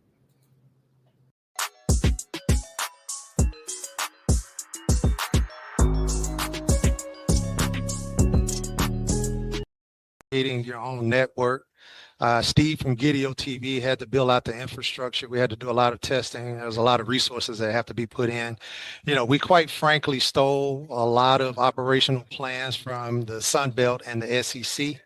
And we just want to be able to create a network that our games could be home to, as well as archive. I think one of the significant things that are going to be a part of Swag TV outside of all of the games that we're going to show is the ability to archive. So we realize on ESPN Plus, those games are archived around 30 days. We're looking for our games to be archived for a significant amount of time. As a matter of fact, part of our strategic plan is to get it right here on all of these platforms and then move to some form of free TV like Pluto TV to where we have our own channel, and ultimately to some televised network on linear TV. We're going to need those archive games to show, to be able to go back and show the 1984 Mississippi Valley State versus Alcorn game. So the level of exposure we think that is going to bring is going to be highly significant. And it's just going to be more than just football and basketball. We're going to do Olympic sports. We're going to do all of our sports, our female sports. We're going to have track on there. We're going to have tennis. We're going to have golf. So it's going to be an expanded opportunity. And also, Chris, what we looked at over the course of those 3 years was the behavior of our fans, where they watch the games, how long they watch the games, how many minutes they watched the games, how many people were watching the games, when they switched off. We have all of those metrics. And ultimately what we found was there was a significant amount in order for us to start this network. And there were some instances where we had more people watching Swag Digital Network than they were watching ESPN Plus. We have those games that are on HBCU Go. We have those games that are on ESPN, and then our games. When you start get down in the middle of the season, at the end of the season, nobody really knows which one of those games are going to be most significant. You can guess, but now you don't have to choose. You can see them all. It's just a matter of which platform. And that was actually going to be my follow-up question. Does this, change anything with respect to your agreements with HBCU Go or ESPN, or is this just another sort of link in the chain for Swag Digital? HBCU Go, ESPN, and the Southwestern Athletic Conference are all on the same page. Again, there are a lot of contractual things that have to be worked through. It took us 3 years to get here, but all three networks are on the same page. We're all synonymous with each other and what's going on, and we're looking for a great, long-lasting relationship with all of our television partners. All right, Dr. McCullough, thank you very much for your time. Really appreciate you. No problem. Thank you.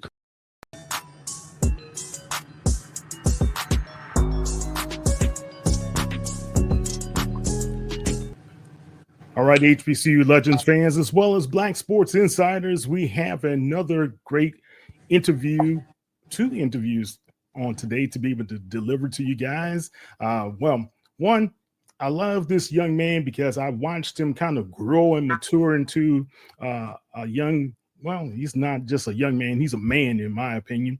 And he's also one of those guys that has brought some great excitement to the Southwest Athletic Conference when he was playing for Texas Southern, and now he's at Alabama State. We're talking about the quarterback, none other than Mr. Andrew Body. Yeah. How you doing, Andrew? I'm blessed, Mr. Moses. I'm blessed. I appreciate you having me on the show today. Oh, wow.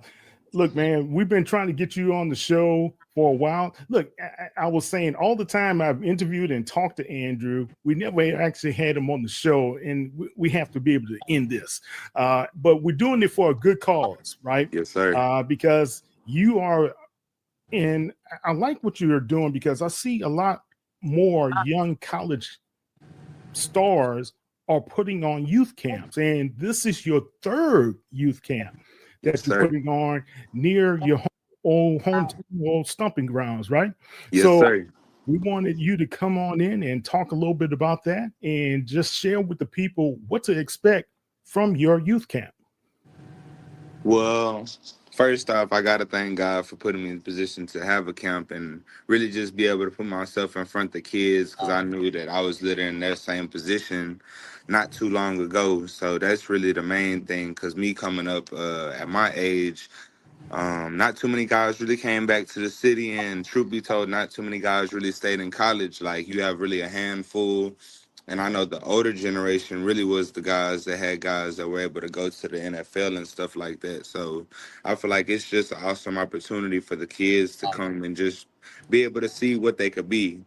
Because that's the thing that I'm finna do, man. I'm breaking a generational curse for my city, man. So that's the thing. Once I get to this league, and I do what I gotta do, it's just gonna take my camp to another level. But what y'all can expect is the kids to just, first off, just be able to get a connection with me, on and off the field. Just because I even got some guys that I had added on some social media, and they'll hit me up every now and then, and they'll be like, "Hey, Drew," or "Hey, B," like, is there something that you see like on this drop I'm doing or something like that?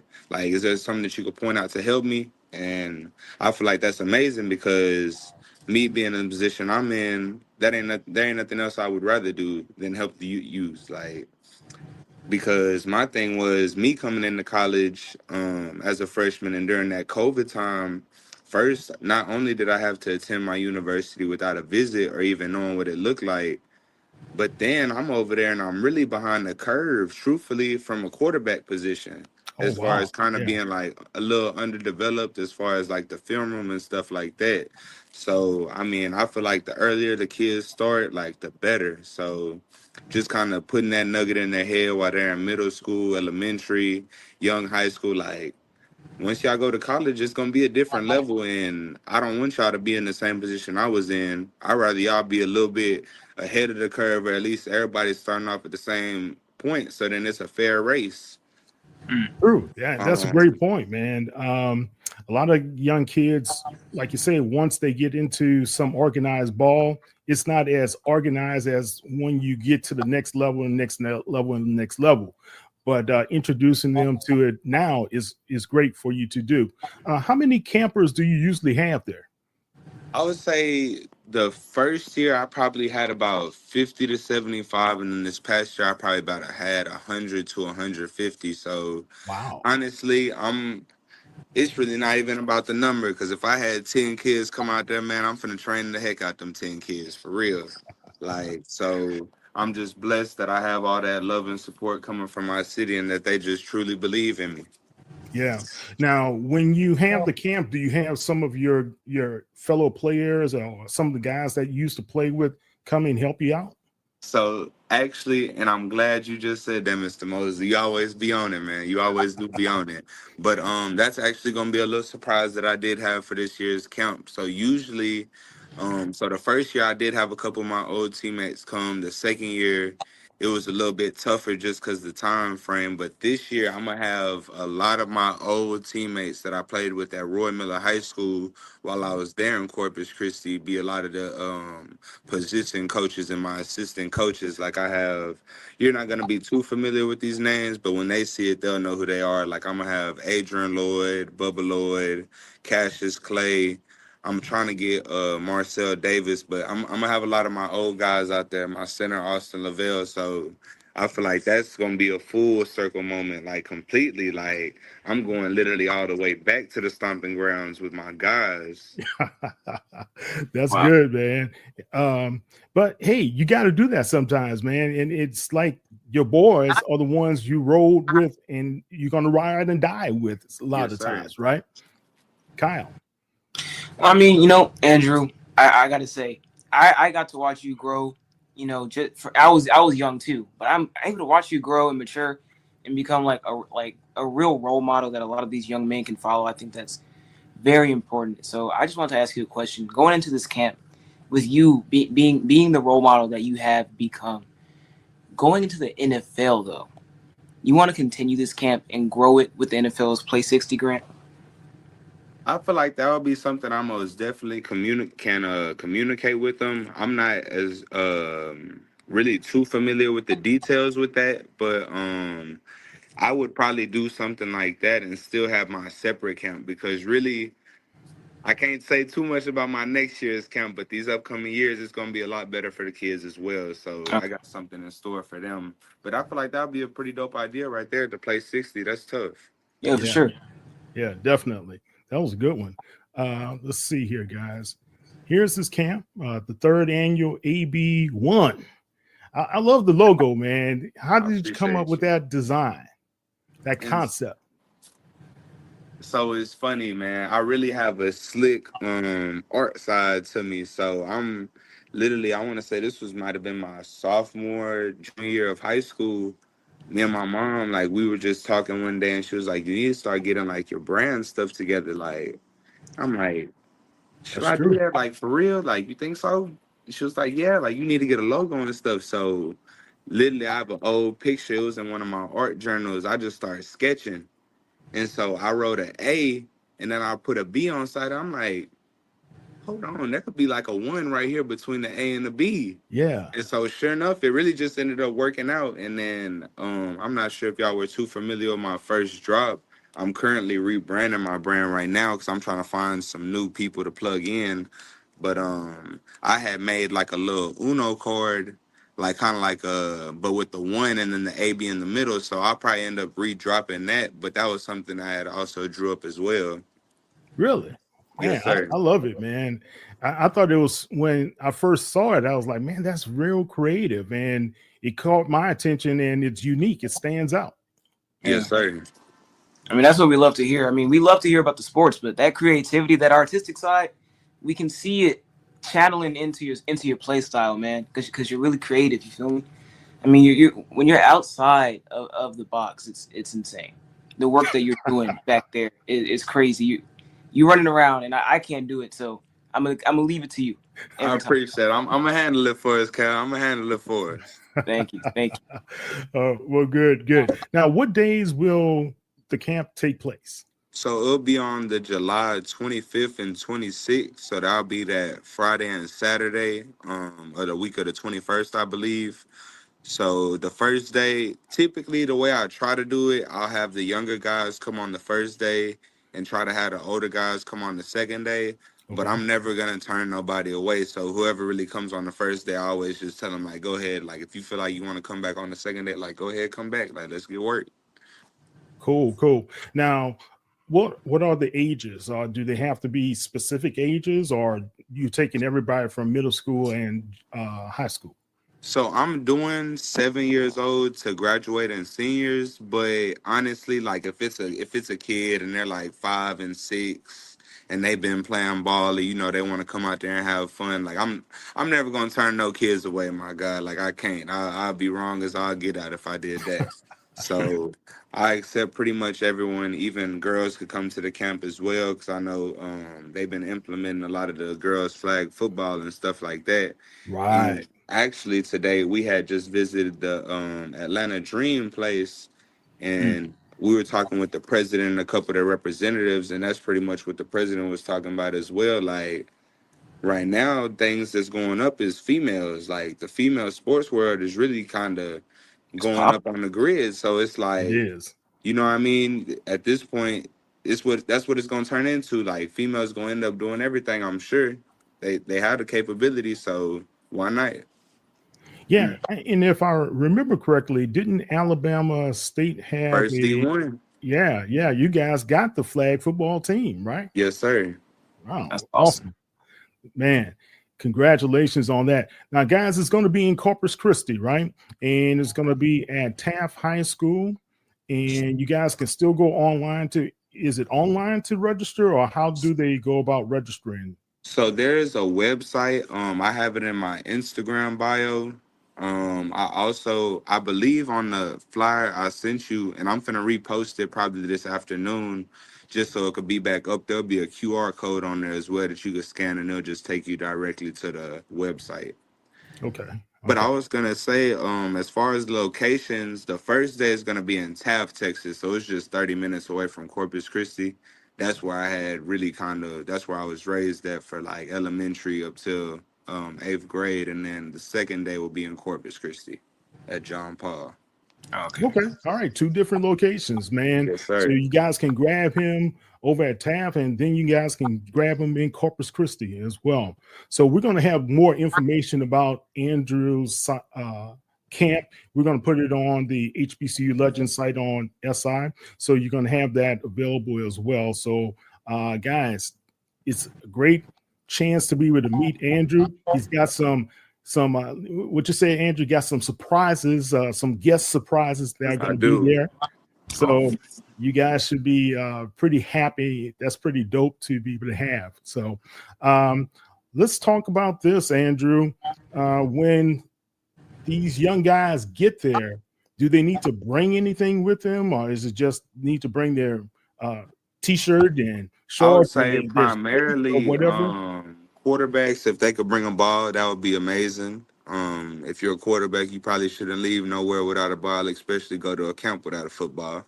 You gotta have your cleats for the field, for the turf, for the grass, and really just come in some shirt and shorts, just so you ain't too hot. We'll have some waters and drinks available to purchase. I believe we should, and then we'll also have some waters there for the kids. But we would recommend to bring water as well, because it's going to be hot. I'm knowing it's going to be hot. Right. And if you guys, any business owners out there, you want to help sponsor or donate anything for the camp, this is your opportunity to do so. Also, go to Andrew's site, his Instagram site. You can be able to find the links there, and we're going to also post the links a little bit later on HBCU Legends, okay? Yes, sir. All right, cool. Well, let's talk about Alabama State a little bit. If you guys didn't know, Andrew's now a Noop. I am, yes, sir. Congratulations, man. You went over. Oh, what's your line name? Hawkeye. All right. I like that. All right. That's pretty good. So, look, man, you guys have a pretty treacherous road coming out of the gate when you have your first game against UAB.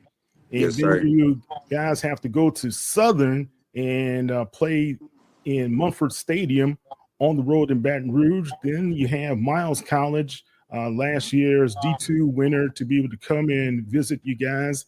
And then the rematch, which I saw you guys in homecoming against FAMU, but you guys going down to Tallahassee this time.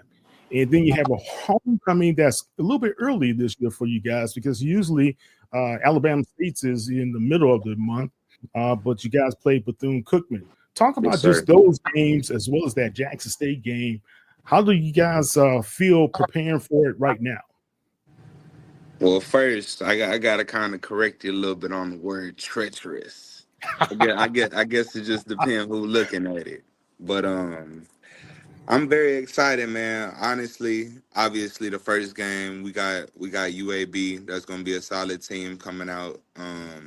But I just feel like that's a great opportunity for my whole team, really, to put ourselves on display. You know, they're in a bigger conference, they're FBS, so I don't expect nothing else but a upset. Yeah. So, and that's what Trent Dilfer's team, if I'm not mistaken. Yes, sir. Coach Trent Dilfer, Super Bowl winning quarterback, is now the coach over there at UAB.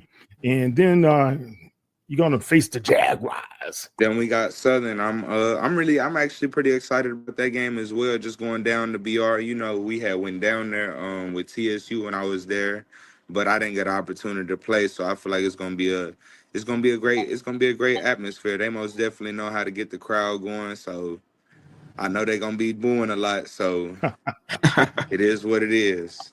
Yeah, the SWAC West You're a professional web creator who needs a platform that works as hard as you do. Wix Studio is built for you, whether you're a designer, developer, or marketer ready to amplify your impact. Build intuitively with advanced design features and AI-powered tools. Manage your clients and projects efficiently from one workspace. Scale with dynamic systems and fully managed infrastructure. Create exceptional websites with hyper efficiency on Wix Studio. Celebrate 95 years of better appliance shopping at Bray & Scarf's anniversary sale. Going on now. Save big on in-stock refrigerators and best-selling washers and dryers. Plus, get savings on top of savings with stackable rebates on select GE Profile and Cafe packages. With nearly a century of expertise, Bray & Scarf will always get you the best deal on the best new appliances. So hurry to any of Bray & Scarf's convenient locations or shop online at brayandscarf.com, where it doesn't cost more to get more. Representatives from last season, and Yes, Miles is a good one, but the matchup against Florida A&M in Tallahassee, have you been there before to play a game? So I have not been there, nor have I played against FAMU. So that's another game I'm looking forward to. We had played them in 23. I didn't participate in that game, and then we had played them this past season with State, and I wasn't able to participate as well. So they got something coming. Oh, okay. Bethune-Cookman, the Wildcats, they are rising, and they get a chance to visit Montgomery for homecoming, and then you guys go over to Jackson, Mississippi. Now, you did play a game over there played at the Jackson, Vet, yes, sir. and you played them very tough over there, man. You had Coach Deion Sanders and those guys on the ropes a little bit. Talk about playing in the Vet. We're looking forward to it. I came here to Alabama State, and I guess that's like our little rival right there. So we're gonna have to go down to the Vet and handle business. That's the only thing we focus on with that. Me and my guys, we've been prepping all summer, all off season, really ever since the last game of the season. So we just preparing, and we just letting this food marinate and let everybody eat when the season starts. Gotcha. Kyle? Hey, I mean, I'm looking at this game versus Southern, and I'm looking at this game versus FAMU, and I think I don't know, man. I'm getting excited for you, Andrew, because I think in that game versus FAMU, I just feel like 400 yards, 3 TDs. I don't know, man. I'm thinking a generational performance in that FAMU game. You got to put it on if you're gonna be on the road, man. I think you can, and I think you will. I'm looking forward to it. Did we lost Andrew for a quick second. We'll try to get him back in. But in the meantime, Kyle, let's see. Yeah, we lost his feed for a sec. But looking at everything, Kyle, and you know Andrew, and just looking at his career and where he is today, you started watching him from yay high, and now where he is. How do you feel about what you see in his progress and his progression as not just as an athlete, but as a man? I mean, honestly, the results for me, you can see them on the field, but you can also see them just like in the community work, especially with events like this. You can see the growth and you can feel it, especially even on our conversation here today. It just feels like, wow, this is somebody that you can rally guys behind. You feel me? If I'm in the locker room with this guy, I don't even play football. I'm pretty sure his pregame speech is probably gonna get me hyped up. You feel me? It's the type of energy that you want in a room that you're walking into. So yeah, I think maturity is definitely there. That's what he's saying about you, Andrew. I'm sorry about that, Mr. Mosey. I don't know what just happened. I got an Amber Alert text, and it then took me off the chat. That's okay, man. All right. How do you feel, man? How's everything going? Because I know when we last communicated, you were still doing your rehab and everything. Yes, how's everything feeling for you right now? Everything's feeling good, going great. Really just same thing I tell my guys every day, just gaining that 1%, just making sure you're present and not only being present, but getting something out of it. So, and rehab, honestly, I don't think that's ever going to stop. That's just going to be something I could do probably the rest of my life just to have something going on and just stay strong and fit. So shoulder feeling good, real stable, things coming together. We started our OTAs and things like that. So I've been able to get acclimated in the team type setting. So it's been real good, just really progressing every day. Well, yeah, man, I can't wait to see you back on the field as well as meeting people as well. Talk about your relationship with Coach Robinson. When I was there for homecoming, man, yeah, when I mentioned your name, he just starts smiling. he loves everything about Andrew Body. Talk about how you feel under him in year 2. First off, Coach Eddie Robinson, that's my guy, man. That's my guy. From day one, he just always kept it real with me, was real transparent, and didn't tell me what I wanted to hear, but what I needed to hear. So I ain't got nothing but the utmost respect for that man and love for him, because he gave me this opportunity to open the door for me. And then as far as being up under him for the second year, I mean, who else would you want to be under than a guy that was in the position that you're going to be in within the next couple years? Okay. All right. It looks like we lost him temporarily once again, but let's see. Is he coming back?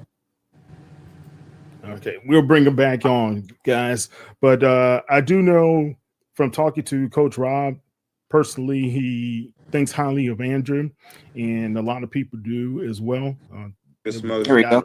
There we go. Okay, can you hear us, Andrew? Y'all can hear me? Yes. I don't know why I can't hear you. All right, I'm going to just keep going, though. But who else would y'all rather play than the guy that's been in the position that you're finna be in, playing in the league 10 years and then doing it at a high level at that? I feel like that just the tempo, and then having other coaches on the staff that's played in the league as well. Like, you're literally surrounded with greatness. And you got guys that want to get better every day. And you got a coach that's going to motivate you, sometimes over-motivate you, and got you want to go crazy, jump through a wall. Like, literally, I still remember to this day we're playing North Carolina Central. I'm pretty sure you remember the game, Mr. Mosley. Yeah. So I had got out the game because I was tired. So I'm taking a knee right by him. He tap on me. He was like, "Buddy, what you doing?" I'm like, "I'm catching my breath, Coach. What you mean?" He was like, "Man, ain't nobody work harder than you." Da da da da da. He didn't gave me a little speech right there. Literally, I go back in the game, go score that same play. So it's like when you got a coach around you like that, and then I got an offensive coordinator, Coach Chris Barnett. He's a great mind with the game. So you got coaches around you like that, you ain't got no choice but to be great. Literally. Yeah. And I don't expect nothing less. Like, Coach will ask me what do I need from him? Just hold me accountable. Hold me Well, to that's the great. standard, and I'm gonna do the rest. That's great, man. Great. Well, I tell you what, Andrew, we can chop it up a little bit later, and I love everything about your game. You know, your family to me. So we wish you well. We wish you to have a healthy year, and we want to see you guys sting as many people as you can. You know, you Hornets like to sting people. Yes, sir. Yes, sir. But put it out there and just do well. And also, whatever you need from us at HBCU Legends, you know we're here to support you, okay? Most definitely, Miss Mosley. I appreciate you. Y'all have a blessed one. All right. That's Mr. Andrew Body. And you'll see him on the field this year with Alabama State Hornets. We'll be back in a few minutes, and we'll talk to Miss Kim Davis of Chalk Talk. All right. Thank you, Andrew. Take care. All right. Okay, Cal, any last thoughts on the interview with Andrew? You know what? I got to say, piggybacking off of what I was saying earlier before Andrew popped back in, nah, man, even after we just spoke, something that stuck with me, he brought up accountability. That shows a high level of maturity. It takes a lot to talk about accountability as a younger person. So him bringing that up and saying that he's willing to take that accountability and keep moving forward, yeah, I like that. I like that a lot. We're going to see great things for him this season, I believe. Yeah, definitely. All right. This young lady that we're about to bring in at this time, you know, I love her to death. So she's a part of our Black Sports Insiders crew, but I'm so proud of her. I am. This is one of these personal interviews that I am proud of, Kyle, because she is now an author. If you guys didn't know this, Kim was the first Black female sports reporter on television in Houston, Texas. The first. She's good friends with Zena Garrison, Lori McNeil. She started her career at Texas A&M, and she was going to be a tennis star. Well, unfortunate accident, and had to pivot. And she is now here to talk about her life and what she says here, Kyle. My love language is with sports. It's complicated. Well, let's see how complicated it is. How you doing, Kim? Uh-oh, we can't hear. Okay, go ahead. I'm good. How are you? Oh, good to see you. It's the Kyles. It's the Mosleys. How you doing? I'm you know good. your boy had to You know, be I'm always here. asking about you. Yeah, she does all the time. I know I'm on your mind, Miss Kim. I know. I'm like, okay, how is he? Thank you. Yeah, we'll you're gonna have to talk to that boy. I'll tell you a little bit later, but but he's doing great. Kim, the book is outstanding. I haven't read everything yet, but I read a lot, and I'm so a book like this, your transparency, number one, about all the things that you've gone through, and I love the affirmations that you have at the end of the chapters, as well as positive Yeah. reflections, and we'll go over a few of those, but just talk about the inspiration for the book. So, first of all, I'm glad you are enjoying it. And, the inspiration was really my mom. She and Zena, they've always, I'm a storyteller. And so for years they've been saying, you got to write, you should be writing stories, you should be writing books. I mean, like for decades. And I've had people throughout my career along the journey ask me about, like, you should write a book. I just would like to know about your story and your journey. And so I didn't for the longest. A little bit of humility, but also I had to figure a way that it could be a book about something other than just, hey, look at me, here's my life. And nothing wrong with people who tell their stories, but for me, the way I'm wired, and I really am a journalist, the stories usually aren't about us. So I had to find a way that I could tell the stories, tell some stories, because of course I couldn't tell all of them because then people wouldn't read it. It'd be too much, but to tell stories about the journey that were, one, as you said, transparent and authentic, but they didn't sound like I was complaining. I chose this path. I knew it would be challenging. And, that was on me. It was something that I wanted to do. So when I finally found a way to say, okay, if I can tell the story this way, give people lessons from the field. So you don't have to be a journalist, or you don't have to be in sports. The way that I sum it up, Kyle, is I say, if somebody is going to having to navigate a space that wasn't designed for them, then this book, I think, can help you. So that was why I wrote it, and how I was able to finally be okay writing a book about myself. And now I can go on and write some other stories. Awesome. Kyle.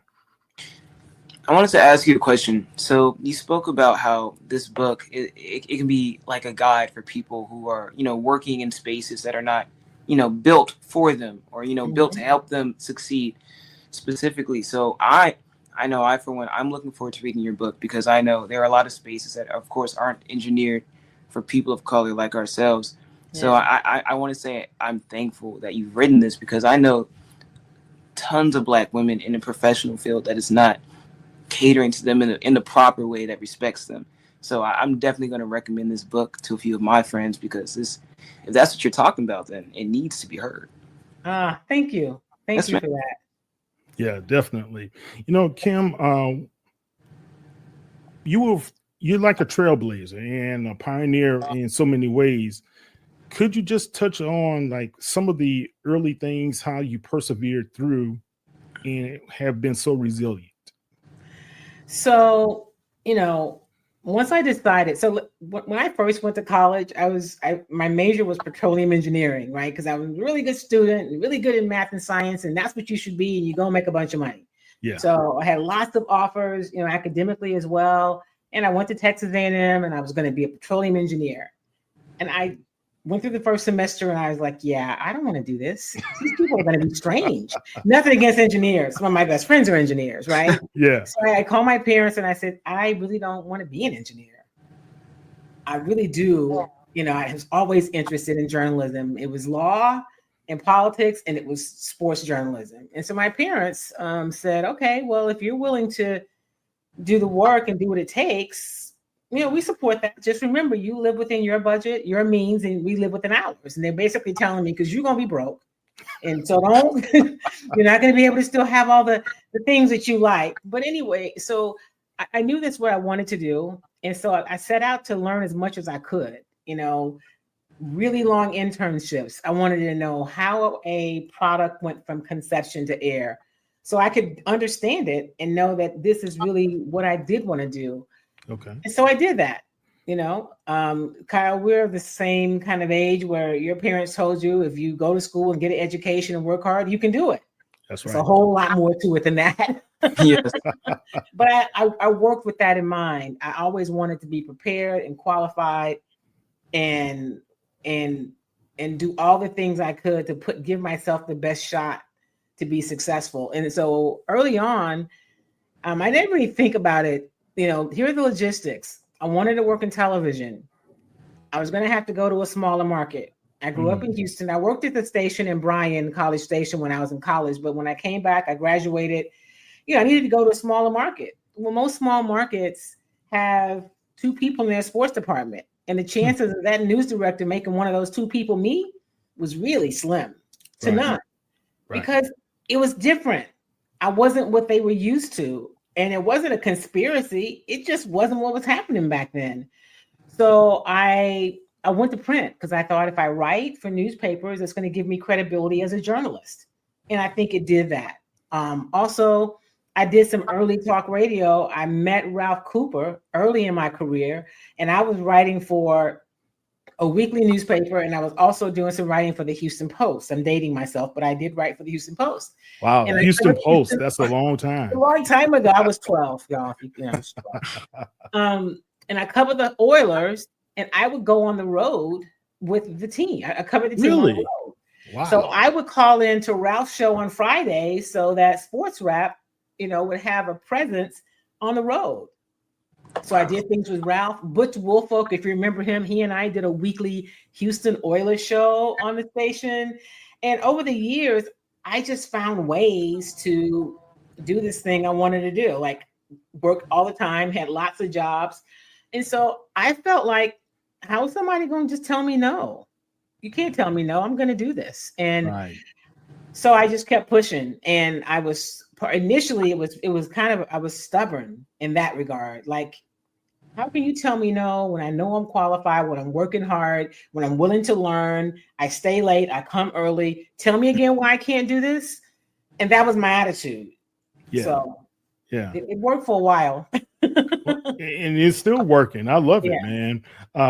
Think about it. And we just celebrated Women in Sports Day just recently, right? Right, July 7th. Should be a whole month of that, really. But Kim, you went through a lot of trials and tribulations, but to think that you were covering the Houston Oilers on a regular basis, traveling with the team as a Black woman in this business is just phenomenal. Yeah, it was.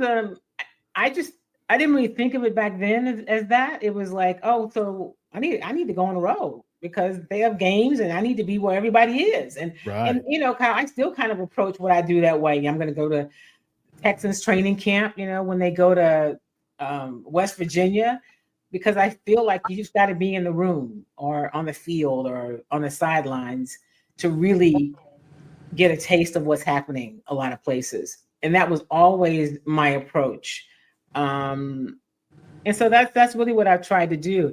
Listen, I covered the 2 Houston Rockets championships. Wow. Hopefully I'll get to cover another one, but I was in Madison Square Garden for Game 6, Rockets and the Knicks in the finals when there was the OJ slow chase. And we were all in the media room, huddled around, because there were no flat screen TVs on the wall. We were huddled around this television watching this split screen, because back then, like, no, we're gonna play, the game was on. Yeah. And I think that was back when Dallas was still on. But anyway, so you had the game on and then you had the chase. And we were like, wow, this is so, like, I remember those things. That was all a part of the journey of my career. But I covered some championships, and I'm hoping to cover some future Rocket championships. Yeah, well, Texans they want to have a part in the championship as well with Mr. CJ Stroud, right? Yeah. So, but that's just something that is historic. You're being able to cover and be there and do it in such a great fashion for everybody. Talk about some of the influential people who help you along the way. You mentioned Ralph Cooper, which Ralph helped me as well. Yeah. So, and he's helped so many other people. Talk about the other people that really were important in your journey. So, I got a chance to do some work with BET Sports back when BET Sports was when BET was really a news network, right? Okay. And we had this show called the Budweiser Sports Report. It preceded sports reporters on ESPN. So they would fly me up from Houston for that show. And I worked with Mike Wilbon and Bill Roden and Thomas George and Brian Burwell, who's deceased now, and just a number of what I call giants in the business. And that's how I got to have relationships with those guys. And I learned a lot from them. And so I learned from them. I was super excited and fortunate to be able to be in the room with them. But Kyle, back then, when we would go to NABJ, it was very different.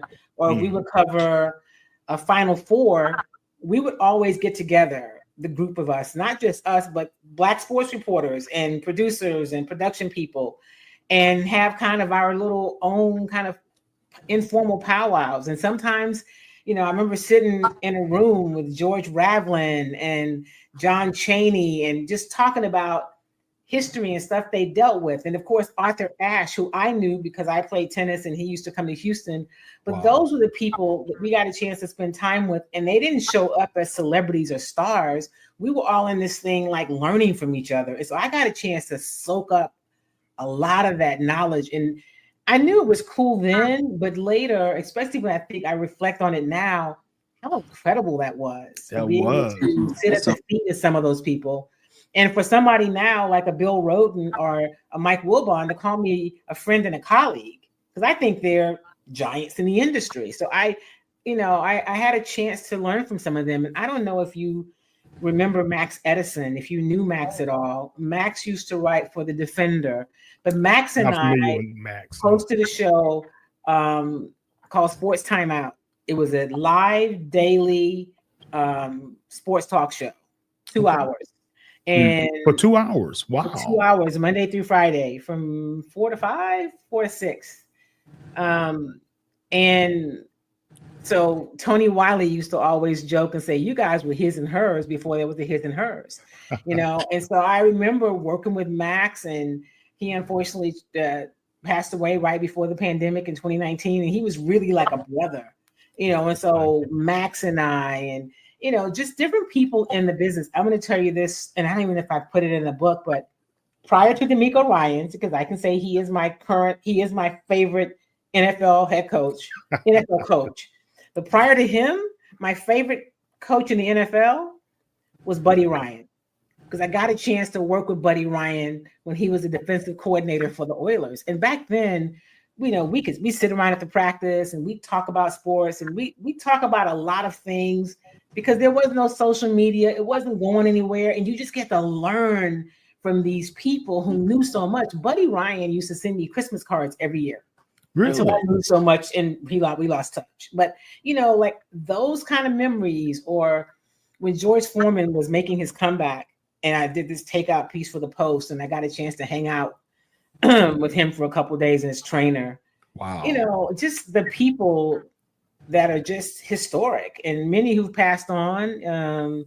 George Sifford, the golfer, Charlie Sifford, rather, who's this past night. Yeah, wow. Yeah, just to be able to sit with them and have conversations was just amazing. Those are the kind of things that have really made a difference in my career.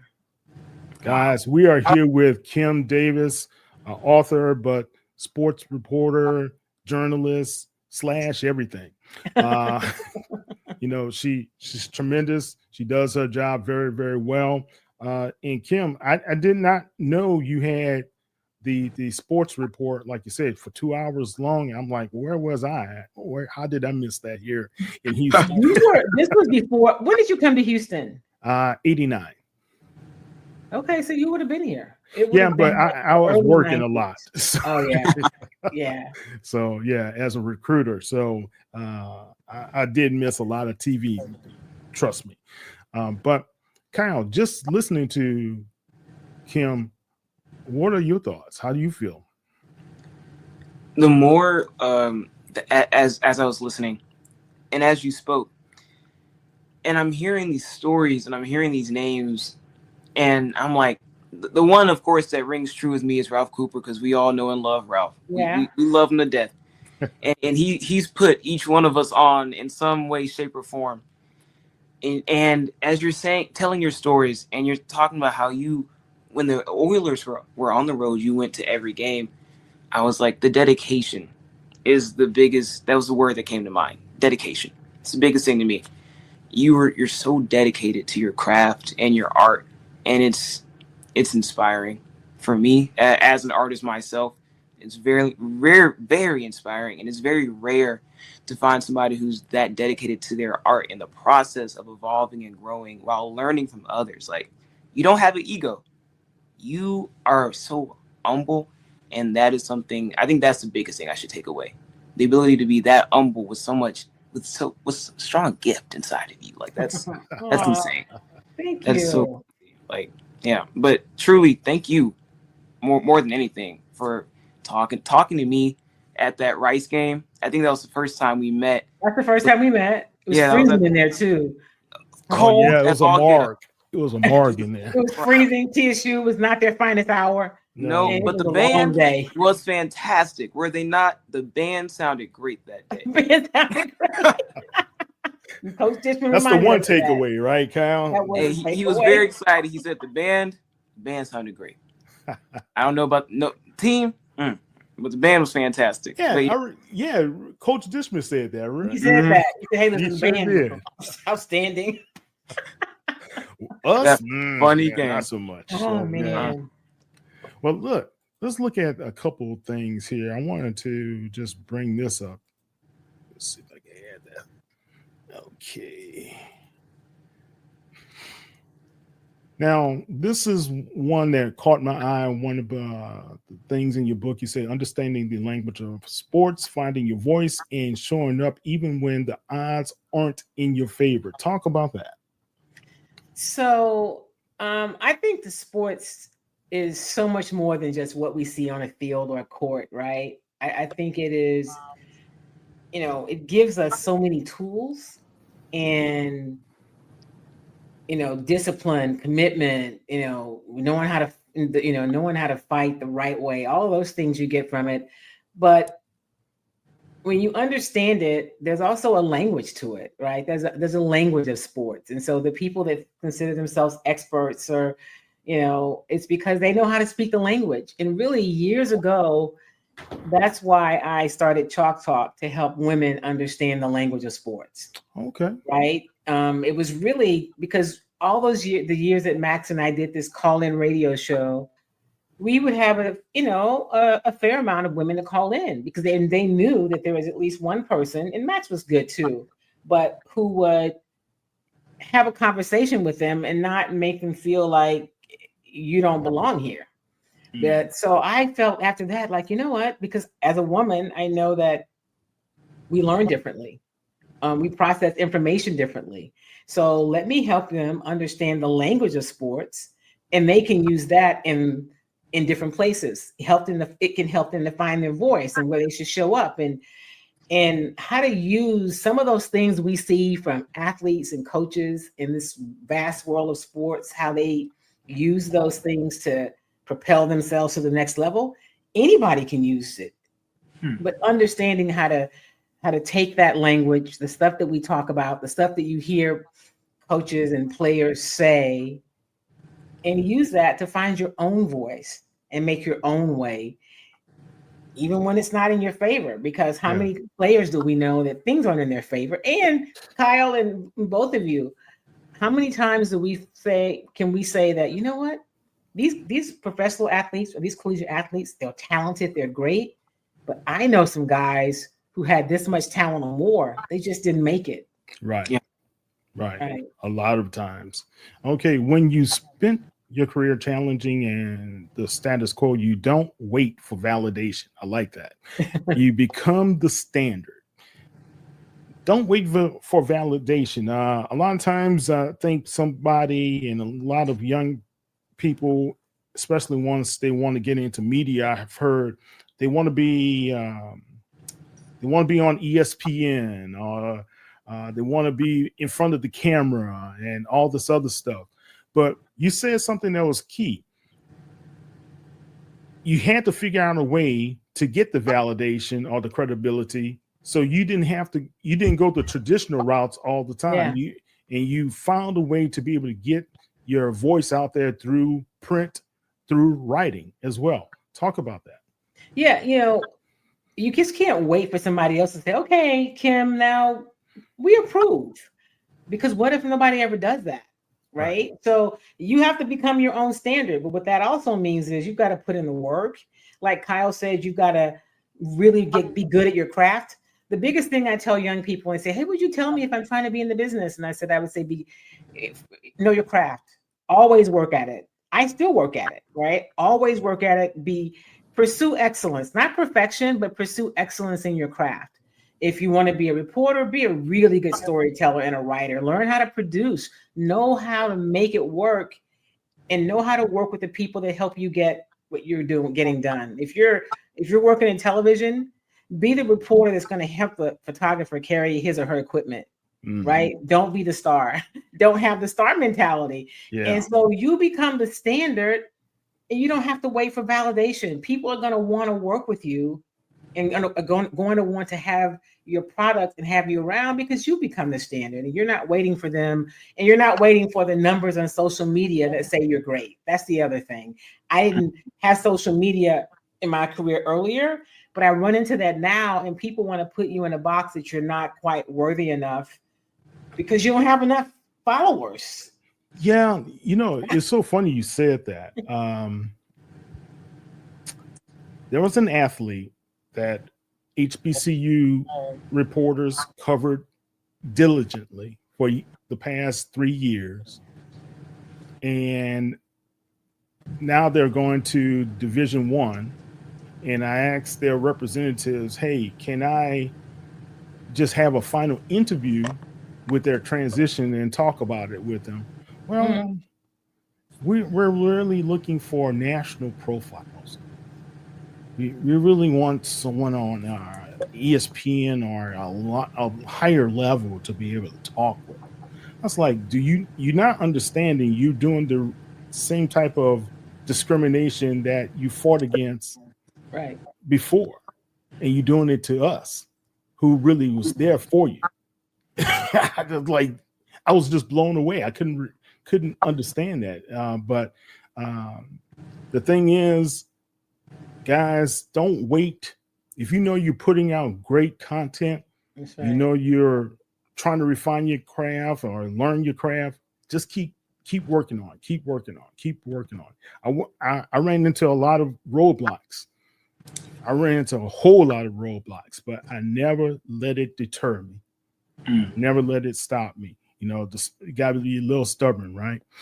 Well, you know what, Kyle? You also have to know that there's value in what you do. That's right. And the audiences you share with, those audiences matter. And there's value with those audiences. And they deserve the kind of content that you're going to give them, that we're going to give them. And if people realize, you know what, especially now with the internet and with streaming, if they do an interview with you and it runs on your platform first, then they can run it someplace later. that doesn't really matter. That's just because you're not willing to put in any of the work. Yeah. To me. Yeah. Exactly. I agree. Kyle? Well, I mean, I agree. Perception or let me change that. Actually, perspective is everything. Actually, especially from the social media perspective of things. For me, I'm younger. I dabble in journalism. I'm getting deeper, and I do mainly performance content. So when I'm looking on my TikTok, and I'm like, man, my post is not blowing up, and it's about my articles, and then I post something silly and it's blowing up. I'm aggravated, and I'm like, I know my work had merit though, and and I'm happy you touched on that, because if you don't have value in your own work, how are other people going to value it? If you don't value yourself, how can we value you? And like that's really important. So I'm happy you touched on that, and making sure you stay encouraged while working through the avenues of social media and traditional journalism.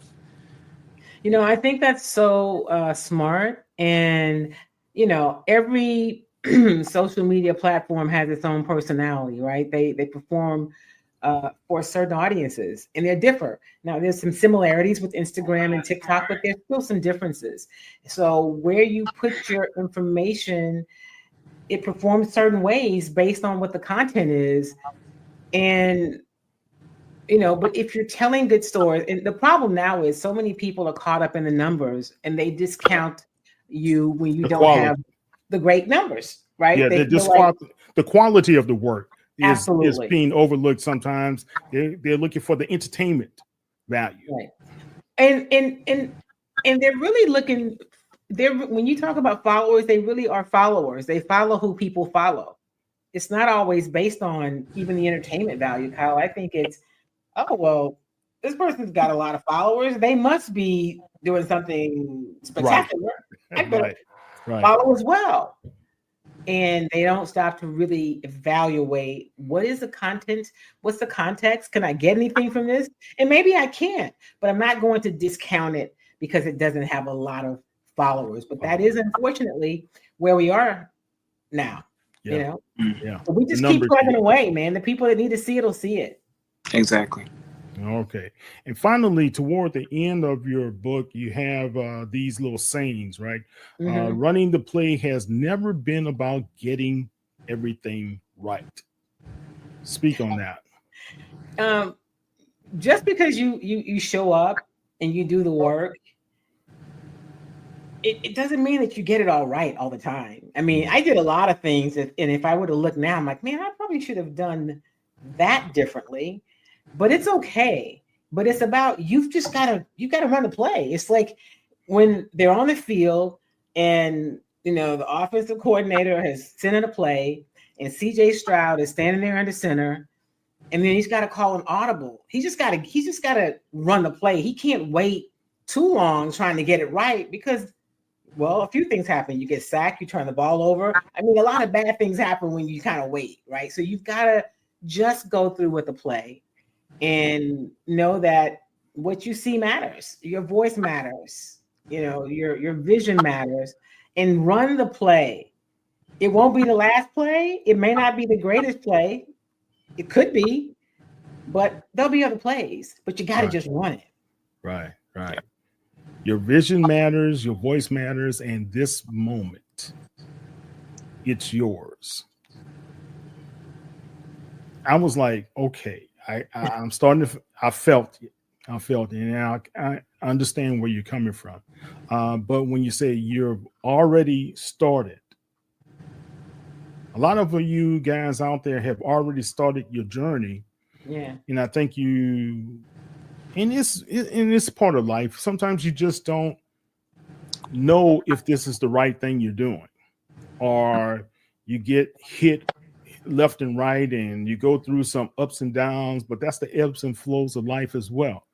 If you feel passionately, if you think you have the voice and you have the talent, just keep going through, because sometimes when you go through the storm, it's better to be able to say, hey guys, I went through the storm. I'm a testimony, and you can be able to go through it too. Just like Kim. Think what all the things you've gone through, Kim, and where you are today. Yeah. You're such an inspiration to so many people. Yeah. Well, I appreciate that. I try to, just do the work and to enjoy it. I mean, if I didn't enjoy it, if I didn't think my voice mattered, that's the other thing. Our voices all matter. Our perspectives matter, and we need to be in the room. Yeah. And because other people need to hear these different stories from these different perspectives and with these different voices. And I feel really strongly about that. And so if this is something that you like, and whether if your thing is media, or maybe your thing is you're in the tech space and, they're not super friendly to Black women for sure, not even Black men, but you like, this is my space. Well, run your play and find your space and make it work. Don't let somebody tell you what you can or can't do. Just find your way. Definitely. All right. Any last thoughts, Kai? I'm sorry, you cut out. Any last thoughts? Well, Ms. Kim, I want to say thank you again for coming on the show and, gracing us with your presence. Let me shower you with compliments one more time. But I really want to say, I didn't speak about this earlier, but when we first got on, you talked about how it was hard. The work is hard, but you kept doing it. Too often, our young people, when it gets hard, we like to quit. Social media has shown us that quitting is too easy. So I'm thankful that you are making sure to get the message out there to keep working hard. Iron sharpens iron. If you're not around the right people, what are you doing? So thank you. And I'm trying to be around you. You're gonna make me cry. Thank you. I appreciate that. You can't cry on the show. You got to do it when we get off. That's right. There's no crying in baseball or in whatever this is, right? Whatever's going on. Interesting. Guys, if you don't see Kim, if you're here in the Houston area, you can see her a lot of times on, is it KHOU?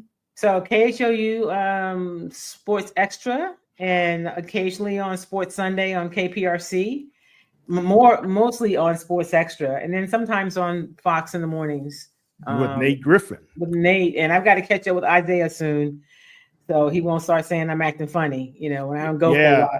You're acting funny. So. Yeah, Isaiah, I think his producer said, Mr. Mosley, you haven't been on in a long time. Yeah. Oh, yeah, I haven't. But I tell you, those are great names. Nate Griffin, Isaiah Carey, guys. Get to know who those young men are. They mean a lot to us because they help with the whole process. And I think we all help one another out.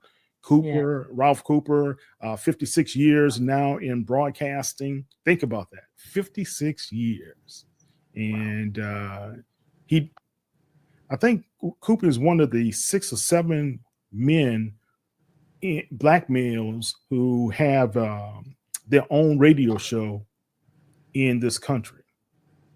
And he's been doing it.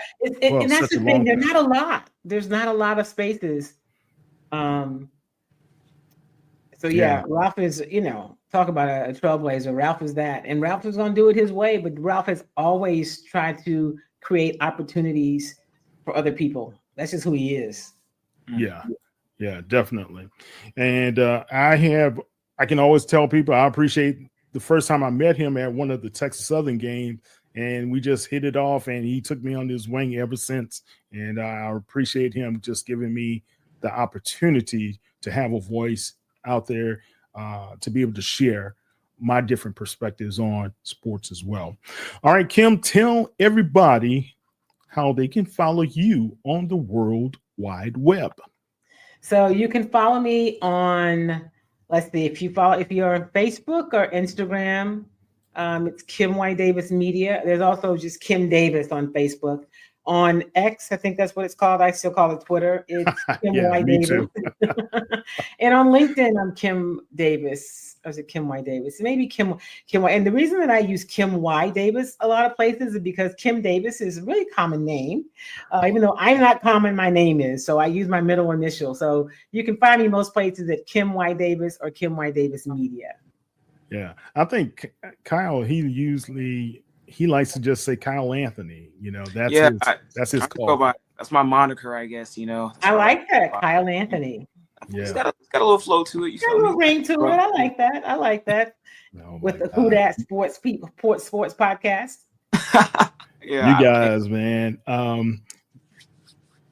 I tell you what, if you guys don't know, Kim is with us during the fall when we have the Black Sports Insiders. She's going to be still with us whenever we can catch her because she also reports on the Rockets around that time as well. But so starting early though, they won't be in season, so definitely starting off early. Okay, you know, cool.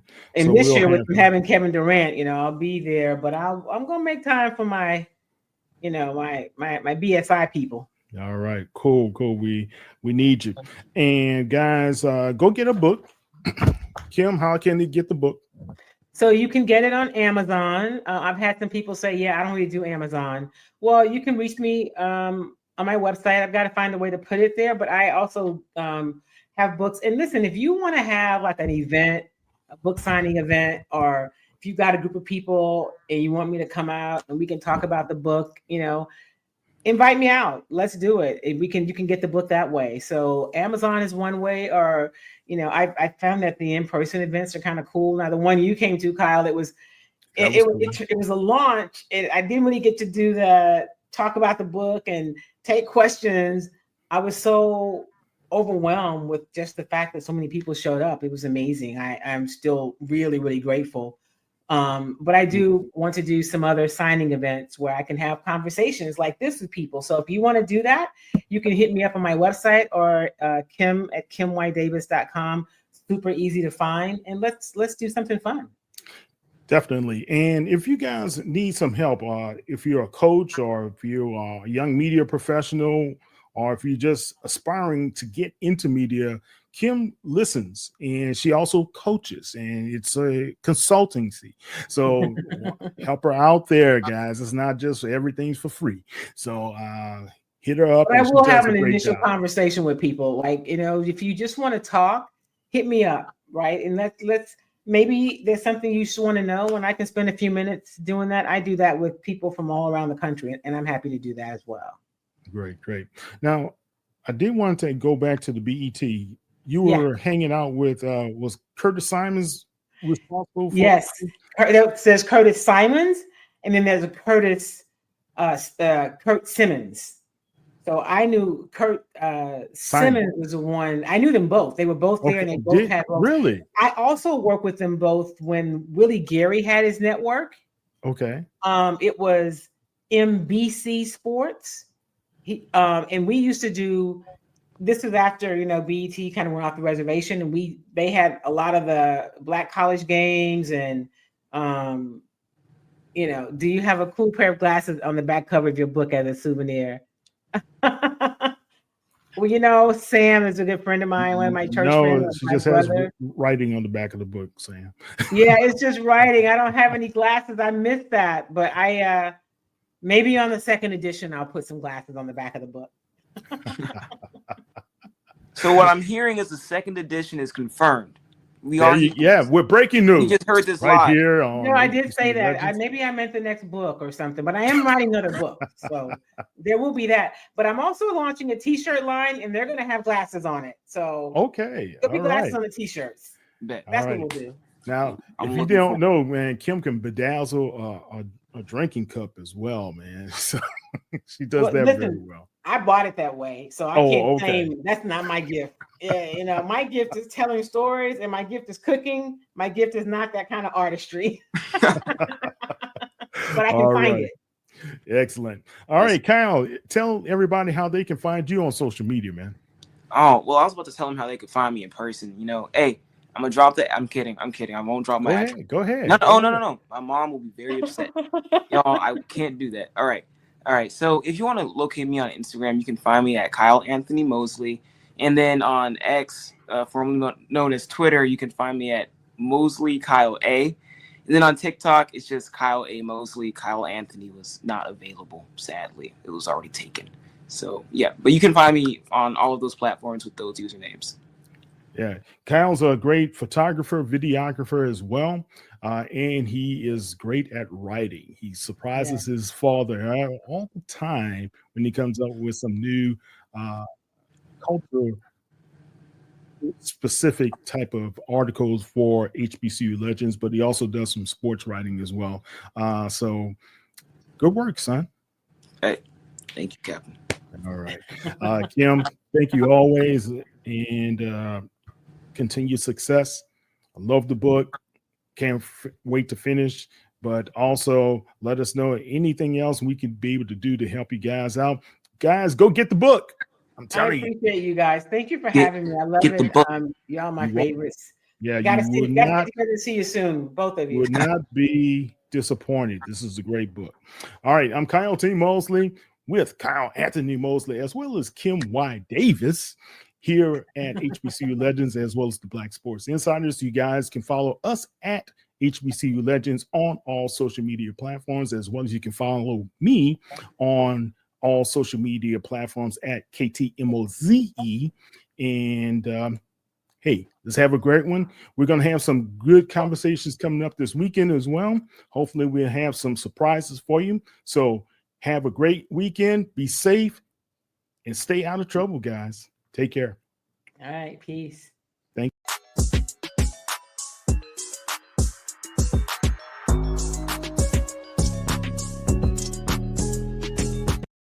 How are you going to build your staff as well as your team in Tennessee State? Yeah, tennis over here. Obviously, we like having coaches who've worked together before. Obviously, Coach Keiss and Coach Shannon Harris. Those guys have been with us before. Greg Williams, who's an all-time NFL coach and defensive coordinator, who's done a great job wherever he's gone. The coach 2 Super Bowls. So it's a mixture of having guys who've worked together. We like to have an offensive coordinator and a defensive coordinator, obviously, but we still like to have a guy in that assistant role that also has been an offensive defensive coordinator at some point in their career. So we try to build like that. We try to sprinkle in a little young guy or two to give them that experience, so we can pay it forward. So we try and do that as well, and that's what we'll do here. Greg Williams will be here with us. Wow. State. So he was the defensive coordinator here in Nashville for the Tennessee Titans, and we play in that same stadium. And he's coming. I mean, he knows how to bring it. Look, you don't have to tell me about Greg Williams, because I also covered the Saints, and I'm a New Orleans native, so I loved everything that Greg Williams was able to do to bring a Super Bowl championship to New Orleans, man. So I know Coach Williams is going to bring it. So that's great to have him a part of your program. Today, we wanted to highlight a specific bill because here with us today, we have a very special advocate for Senate Bill 111, Michael Kidd Gilchrist. He used the power of his own story, which takes a real vulnerability to stand up for others and to ultimately ensure that they can get all the services they need. I just want to thank you guys for just being heard at this magnitude, you know? I'm not just a national champion here anymore, you know? It's like I'm a person who made a real impact in the state. So I want to thank you guys, man, for the opportunity. Senate Bill 111 requires insurance to cover the cost of speech therapy as a treatment for stuttering.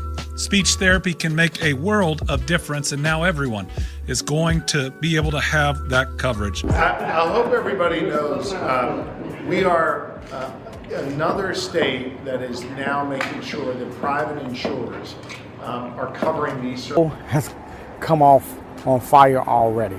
He came to Chicago, took it by storm, using his voice, using his experience, using his resources to bring attention to this very solvable issue. So I'm completely grateful. I'm extremely excited. We've just attended some schools in my district. We've met with children, younger children, maybe 4 and 5 years old, who suffer from stuttering, all the way up to high school students who haven't gotten the proper therapy that they could benefit from. And so with him coming, bringing attention to this issue of stuttering and how we can actually address it and improve the quality of life for those who stutter. I mean, I am just in awe and grateful. He's had a huge impact, and I don't even know how much we're going to do because we're just getting started. So I appreciate him so much. An old rivalry, Morehouse College hosting Howard University. There's Spike Lee and John Singleton, the film directors, acting as honorary captains for this game. This was a defensive struggle, and boy, there was some hitting going on. Morehouse College, disadvantaged by size, but they make up for it with great gang tackling as they contain Howard University early. The hit of the day was by number 41, Michael Davis of the Tigers. He'll go toe-to-toe with a Howard running back, Rupert Grant. He nails him and knocks that helmet off. The only score of the ball game came in the first quarter as Eric Johnson hit Jarris Middlebrooks in the end zone. Tigers a 7-0 lead. The catch was a bit questionable, but the referees liked it.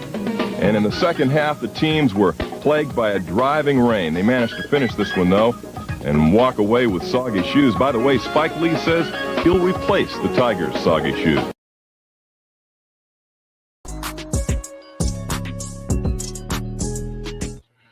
All right, HBCU Legends fans, it's Kyle T. Mosley here once again, bringing you one of the more iconic sports figures as well as head coaches in our day. This guy has gone to a Celebration Bowl, but a lot of people don't know he's also been a Division I FBS coach, and he has a winning record. We're going to talk about that as well. But the Howard Bison, I know they usually give my Morehouse College guys a lot of flack, and the only time we can say we could beat them is on the basketball court, but on the football gridiron, Coach Scott, you guys take it every time, but it's all in good fun. How you doing, Coach Scott? I'm doing well. How you doing today? Good, man. It's good to see you again. Last time I had a chance to speak with you was over at the HBCU game, Legacy Bowl game with Doug Williams. But Coach, last year you guys had I wouldn't say the type of year you wanted to follow up on the Celebration Bowl, but this year you guys got a lot of exciting outings that you're going to be a part of, like the Orange Blossom Classic, the New York City HBCU Classic as well. And I just wanted to get your thoughts on what's to expect for the Bison in 2025. Yeah, I think one thing you can expect, as you said, we come out of the Celebration Bowl. We're excited about what we have built and the direction that we're going, and to reach a couple hurdles last year, which we found ourselves in a couple games where some of our youth and some of our immaturity in certain spots will show up in critical situations and cost us some games in which we were all in and had opportunities to turn the tide and win those games, and just didn't have the ability to do it. It was kind of a reset year for us of teaching some young guys that have been put into some critical roles on how to win and what it takes to win, and the focus and the attention to detail and the level of want to that you have to be a champion and understand when you are a champion that there's always a target on your back. And that every week you got to go out and be the best version of who you are, the best player you can be. And the attention that comes with that, the attention to detail, the focus that you have to be able to do that. So it was kind of one of those years where we kind of had to get over those hurdles and teach and reteach young, talented players what that's all about. And so you got a group that's returning that had that experience now. They're bigger, they're stronger, they're faster, they're smarter, they're tougher, they're more disciplined. And with the offseason these guys have gone through from January to now, they're more together.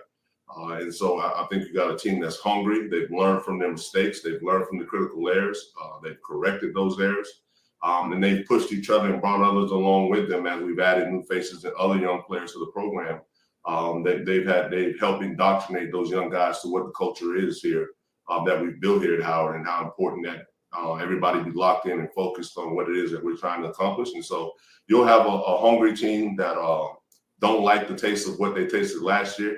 And I'm going to go out and have a focus, week in and week out to really show who we are and what we've built here. So I think you got a young, hungry, poised, more focused team than what you saw last year. All right. Well, that's great. But you lose some great veterans especially on the defensive side with Kenny Gallup Jr., Robert Jones, as well as young Xavier as well, right? And I had a chance to speak to Noah Miles earlier a few weeks ago, and he gave me some insight to what to expect with Bison as well. Very impressive young man there with all the sacks that he had last year. When he was telling me about you as a coach, he said, you got to love Coach because Coach Scott gives you the opportunity to be yourself, but he also disciplines you well when you're not focused. I think that's key, right? I mean, we got 105 young men on this football team. And I don't want 105 people that are exactly the same. I think that's boring. I think that's still, and I think when you have an opportunity to work with young people, man, you want them to always be able to individualize, express themselves, who they are, their background, their experiences, what they've seen, where they come from, and unite every one of those guys under, our guys, under our core values, under the discipline structure that we have in place, but allowing them to figure it out and be comfortable in their shoes and being the person that they are. But bound by certain principles that bring us together. So at the end of the day, I truly love that each one of them are individually who they are. It makes coming to work fun every day to interact with all the different personalities and who these guys are. One conversation is different from the other guy and what's going on with him. And I have a full now since COVID. This is the first time that every young man that's in the program was, hand selected and recruited and sat in the living rooms and know their parents and all those things for the first time. Wow. Every one of these guys, came in under the guise of how we do things, which is based around family, which is based around relationship, which is getting to know their parents and getting to know them. And the individual Mondays that we sit down with them and we just talk life. We don't talk football on Mondays. Mondays is kind of a mental health check-in, academic check-in for us. And so now you're truly getting to see how all those relationships and those experiences that we had has intertwined into our program, into the fabric of who we are. So I think we're excited about this football team. We're excited about where we are now because this is truly ours. Every young man that was already in this program, we made ours. We adopted and made them who we are and a part of who we are and love them, and they'll forever be a part of everything that we built here in this program. But now we have it to where these are the guys that from the very first inception into the program, everyone in every class, they've all been picked and selected by us. So I'm just excited about each and every one of these young men, where they come from, what they've been through, some of the trials and tribulations and things they've had to go through in their life before Howard and things they've gone through while at Howard. And to see that all come together and what we're doing right now from January, where we are right now, it's been really special. And it's been fun. It's been a fun ride this offseason. It's been hard. It's been disciplined. It's been a lot of hard work. It's been, it ain't all been roses and rainbows. So it's been some tough times. But where we are right now, I think it's gonna show and it's gonna propel us to the type of season we want to have this year. Wow. So you got your fingerprints on this whole class, and that's important. But that's a credit to you to think about when you came in 2020. I know that was a COVID time, right? Mm-hmm. But also to be able to have your team to be first place twice, one time going to the Celebration Bowl, and I think you guys tied with NCCU one year, right? Yeah. To think what you have been able to do with those teams with guys that you weren't totally yours, that's a great testament to you as well as your staff. Yeah, and a testament to those young men, for buying in. They wanted to be coached. They wanted to have a level of success that they hadn't had and wasn't having here. So they weren't having exactly the type of experience they wanted to have at Howard. They've been through a lot.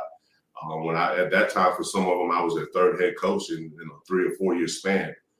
So it was tough times for a lot of those young men. Sort of bring some stability to the program, which we've kept the nucleus of our coaching staff here and the things that we've done. And we don't deviate for what we do. We just find ways to do it better. Right. Which means, we still hold our same principles and things like that. So it was a testament to those young men that wanted something different. They bought into something fresh. They worked hard. They bought into the work. They led when we needed to lead, since they still were some of the older statesmen and OGs in the program. They had to step up and still find ways of leading, and did that. And so it's a testament to them to help us turn the tide and set the foundation of what we want to have building forward. So those guys are still very much cemented into the history of what they've done here and what they were able to accomplish by buying in. So every one of those young men are special, will be always a part of the story. And that led us to putting these young people now that are in the program in position to carry that on, and trumpet and do better and sustain that, and not be this 1 year, 2 year. We had 2 years in a row of finishing first place, either tied, and then also the level of consistency was starting to be where we wanted it to be. And we had a little bit of a dip, and now it's time to get it back to where we want it. But not only get it back where we want it, the object is to keep it there. Yeah. Well, this season, and I know you guys are going to have the MEAC Media Day coming up next week. You have a lot of, I would say, big name stars in the coaching ranks coming your way with guys coming from the NFL, Michael Vick, as well as Deshaun Jackson. But look at what you, Coach Oliver, Coach Berry, Coach Wilson have been able to do as well. That the MEAC is fielding some really, really good talent at the head coaching spot. Talk about the challenges going against those guys to be able to win the conference championship this season. I'll tell you, when I first got here and I'm going to some of the meetings, and you hear the guys talk about how tough in conference play is, and your first year you go, wow, I think we go over, or win one in conference, and then after that we kind of turn the tide a little bit. But they're right, week in and week out, this is a tough conference to play in. There's some tough places to go and play. Some really good and well-coached teams. Coach Oliver and the level of success they've had down in Central. I've always watched Coach Berry and his track and what he's done and the places that he's been, and his level of success just kept going, taking off, and he's in the right place for him. And as far as what the makeup is and where he's from and how he's built, so they're going to always field tough teams. Coach Wilson is one of the best in the game. I mean, I think been always kind of understated because he's not a guy that's looking for all the lights and the glamour and this and that. He just works hard and goes to work and put really good products and football teams together on the field all the time. So, I mean, those guys have been, doing this and doing it for a long time. And they're the same type of people that helped develop a Mike Vick when Mike Vick was a high school player, right? When he was a college player. Deshaun Jackson, when he was a high school player and a college player. Those same type of men that developed them are the men that are Coach Berry, the men that are Coach Wilson. So, it's a testament to who all of us are in the mix that we come from. And then obviously Deshaun and Mike were great, players at all levels, high school, college, and pro. They're players that even I, probably being the youngest of all of those coaches, grew up watching and probably the most closest to an age to watch play and those type of things. Even when I was, starting my early coaching career, those guys were pros. And so watching them with our players. And so it's fun to also kind of bring that all together and see them want to get back, to a sport and to young, and get back into and pour into young men like somebody did to them. So it's a testament to the type of people that they are, the men that they are, not only great players, but, to take on, the awesome responsibility that we have to be called coach and want to do that and do it in the places that they're doing is a testament to who they are as people. So I'm truly excited about, being around those men, being in the same room. I mean, at the end of the day, we're all competitive. I want to kick their tails every time we get ready to line up and play, and no doubt about that. But we all have the same job. We're all doing the same things for the same reason, and that's to help young men and young people be successful and make an impact while we have an opportunity to. So kudos to them, and I commend them for, wanting to step into these things, step into this position and do those things. When we line up, I want to kick their butts, but I'm very excited about being in the mix with this group of men in the MEAC as we all chase, obviously, championships and chase graduation, but as we all chase, helping young people be better. Yeah, definitely. It should be very exciting. You guys are going to be at M&T Stadium. The NFL has bought in as well to be able to showcase HBCU talent as well as what's going on with Vic and Jackson. But let's talk about your crew going into this season. You have a great season opener at the Orange Blossom Classic against none other than Florida A&M out of the SWAC, but previously in the MEAC. Talk about how that matchup going against Coach Cozy and his Rattlers are going to take you guys down into Florida. I guess it's going to be at Hard Rock Stadium, right? So that's going to be a really good one to open the season. Yeah, you talk about coaches like Coach Jackson and Coach Vic. I mean, Coach Cozy, man, I grew up watching the Charlie Ward era, right, of Florida State football. And James Cozy was a big key to that on that back end. So if you don't know who James Cozy is, what type of football fan and student of the game were you? So he was just like one of those elite, flashy players, was fast, and played with a swagger and all those type of things. So I expect this Florida A&M team to match that swagger. I think obviously they're a team that's in the state of Florida, so they're going to be built around speed and swagger and those type of things. And a lot of what we're trying to, the things of the makeup we're trying to build here, obviously with being our academic acumen, but I think you're going to get a really good football game. I think you're going to get two teams that have come familiar with each other. I think they're going to always be a team that's at the top of the SWAC conversation as far as being in the mix for winning that conference, and we want to be a team that's always in the mix on the other side of it. So I think when you get a chance to always play at the top of the food chain of both conferences, man, you get a chance to build something great. And when we're down there talking about it, I was like, how sweet would it be to open up this thing and then all of a sudden close this thing out to again in the Celebration Bowl with a rematch, and start to build that acumen between us two, because when we want to aim at the top. And they're going to always be sitting right there, I know. So I know they're going to have a really good football team. They're going to be fast. They're going to be athletic. It's going to be hot. It's going to be fun. It's going to be Miami. But two great brands clashing in a great city like Miami. That's what you want to set it up as. That's what you want to open it up as. That's the kind of excitement you want to have around college football, what you want to have around HBCU football, because the next day you got Miami, Notre Dame. So you got Florida, you got Howard and Florida A&M. You got, I think, FIU's playing. FIU's playing. All that. So you have a lot of things going on in that city all at the same time, and to be a part of that, and be in that mix of the TV revenue and the TV exposure and all those type of things that's coming from that. That's the position you want to continue to put our program in for us at Howard. But I think that's the light that all HBCUs should continue to have an opportunity to shine. Yeah, definitely. Look, you brought up some very good points. One, being there, having that spotlight, being on ESPN I believe, right? Yep. And also having you guys just to showcase the talent under your new class that you and your staff were able to recruit is going to give you guys some really pivotal, I would say, games going forward as well, because then you guys, a few weeks later, I believe you meet Morehouse at MetLife Stadium at the HBCU New York Classic. Yeah. And that rivalry, when I was at Morehouse, man, it was always just fun to go up to Howard because we knew we were going to lose. But just to go to Howard and just have a great time was the deal. And a couple of times you guys came down to the house as well. But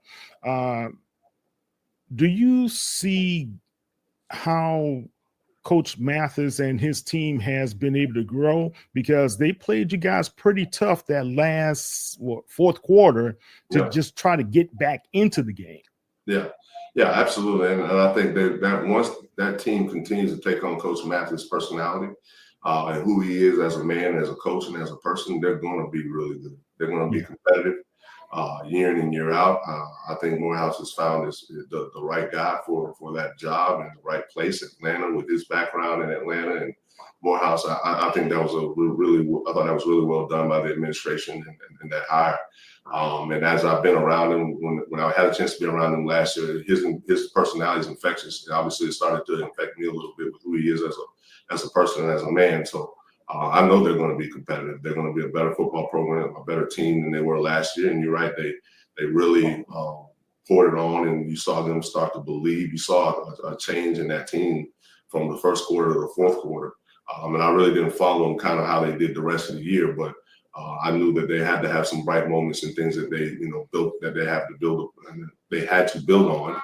And then this offseason, I'm sure they went to work at it really hard, and coach is going to have them primed and ready to go and be a much better team and a much better program than what they've been in the past. And then when we kind of took an early look at them this summer, they're returning a lot of players. They're returning a lot of guys.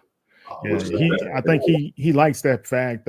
Some of those guys are going to still be with the program, and didn't kind of walk across to Clark Atlanta or go elsewhere. They stayed home at Morehouse. So that tells you a lot about him and his staff and the job that they've done with those young men. And I think that's going to help them be tremendously better. And I think we're going to have our hands full. That's for sure. Well, good. I like to see great games, and just being a part of that Howard Morehouse rivalry has always been just fun to be a part of. But the Bison, you guys have really good talent that you talked about earlier, and I'll always like to be able to kind of spotlight the talent and have people to get to know who should we be looking out for 2025. So talk about your offensive stars and some of your defensive guys, just a couple of those guys so people can know who they are. Well, first, I think we can start up front. Everything for us starts up front. I'm excited about our offensive line. We've had some young guys. Being an old offensive lineman yourself, right? Yeah, absolutely. I'm excited about the job that we've done there and what Coach Ray has done with that group of developing some of our guys that we just needed to develop. Last year was the first time for a lot of those guys getting a chance to play meaningful snaps and those type of things. So the growth that they've gotten bigger, stronger, smarter, more physical, all those type of things. More technique, better with their technique and all those things. So excited about the Tim Artists of the world to now have his opportunity. Tavares Rosses of the world to have his opportunity. Xavier Ricks, who started out with us, and then last year we moved him over to defense, and then we brought him back this offseason, and really emerged and stepped in there as a left guard for us. And he's a big, strong, physical dude that's really athletic. That's going to give us a chance to be really strong and stout inside. And then, to have some of the young, long tackle bodies that, needed a chance to develop. We're at Howard. We're not going to go out there and compete with the P4s and P5s of the world that's recruiting the 6'6", 300-pound ready-made high school tackle. We're taking the young guy that's 6'4.5", 6'5", 6'6", but he may be 260 pounds in high school.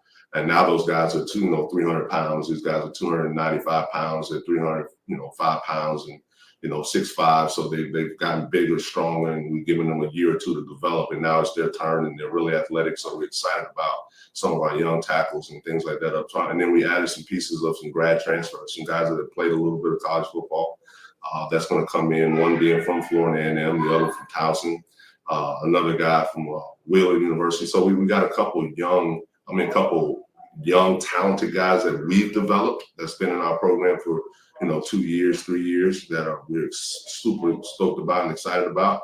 And then we got a mix of older guys that are coming in that's going to join us for 1 or 2 years that have some experience. They're 21, 22 years old. They've been in the fire. They played some college football. So got a nice mix there. And for the first time, we're sitting at 18, 19 offensive linemen in the room. So we'll have depth and be able to play a lot of guys. And we're big and we're strong and we're physical and athletic and lean, and so we're excited about that group up front. You have a guy like Braylon Smith on the perimeter who's been now. He's going to be been in the program for 3 years. Made a lot of plays for us, but now he's stepped into a leadership role where he's the kind of elder statesman in the receiver room, and has done a really good job adjusting to that, adapting to that, and had a really good spring with solid off season. He's bigger, he's stronger, he's faster. He's always been really athletic and been a playmaker. But now to have him now be at 20 years old as opposed to 18 years old, you get a different body type, you get a different player. I like the way he tracks the ball. Yeah. Oh yeah. And he's a punt returner too, has punt return ability and those things. So we're excited, really truly excited about what he's going to give us on the perimeter. And then, we added a grad transfer from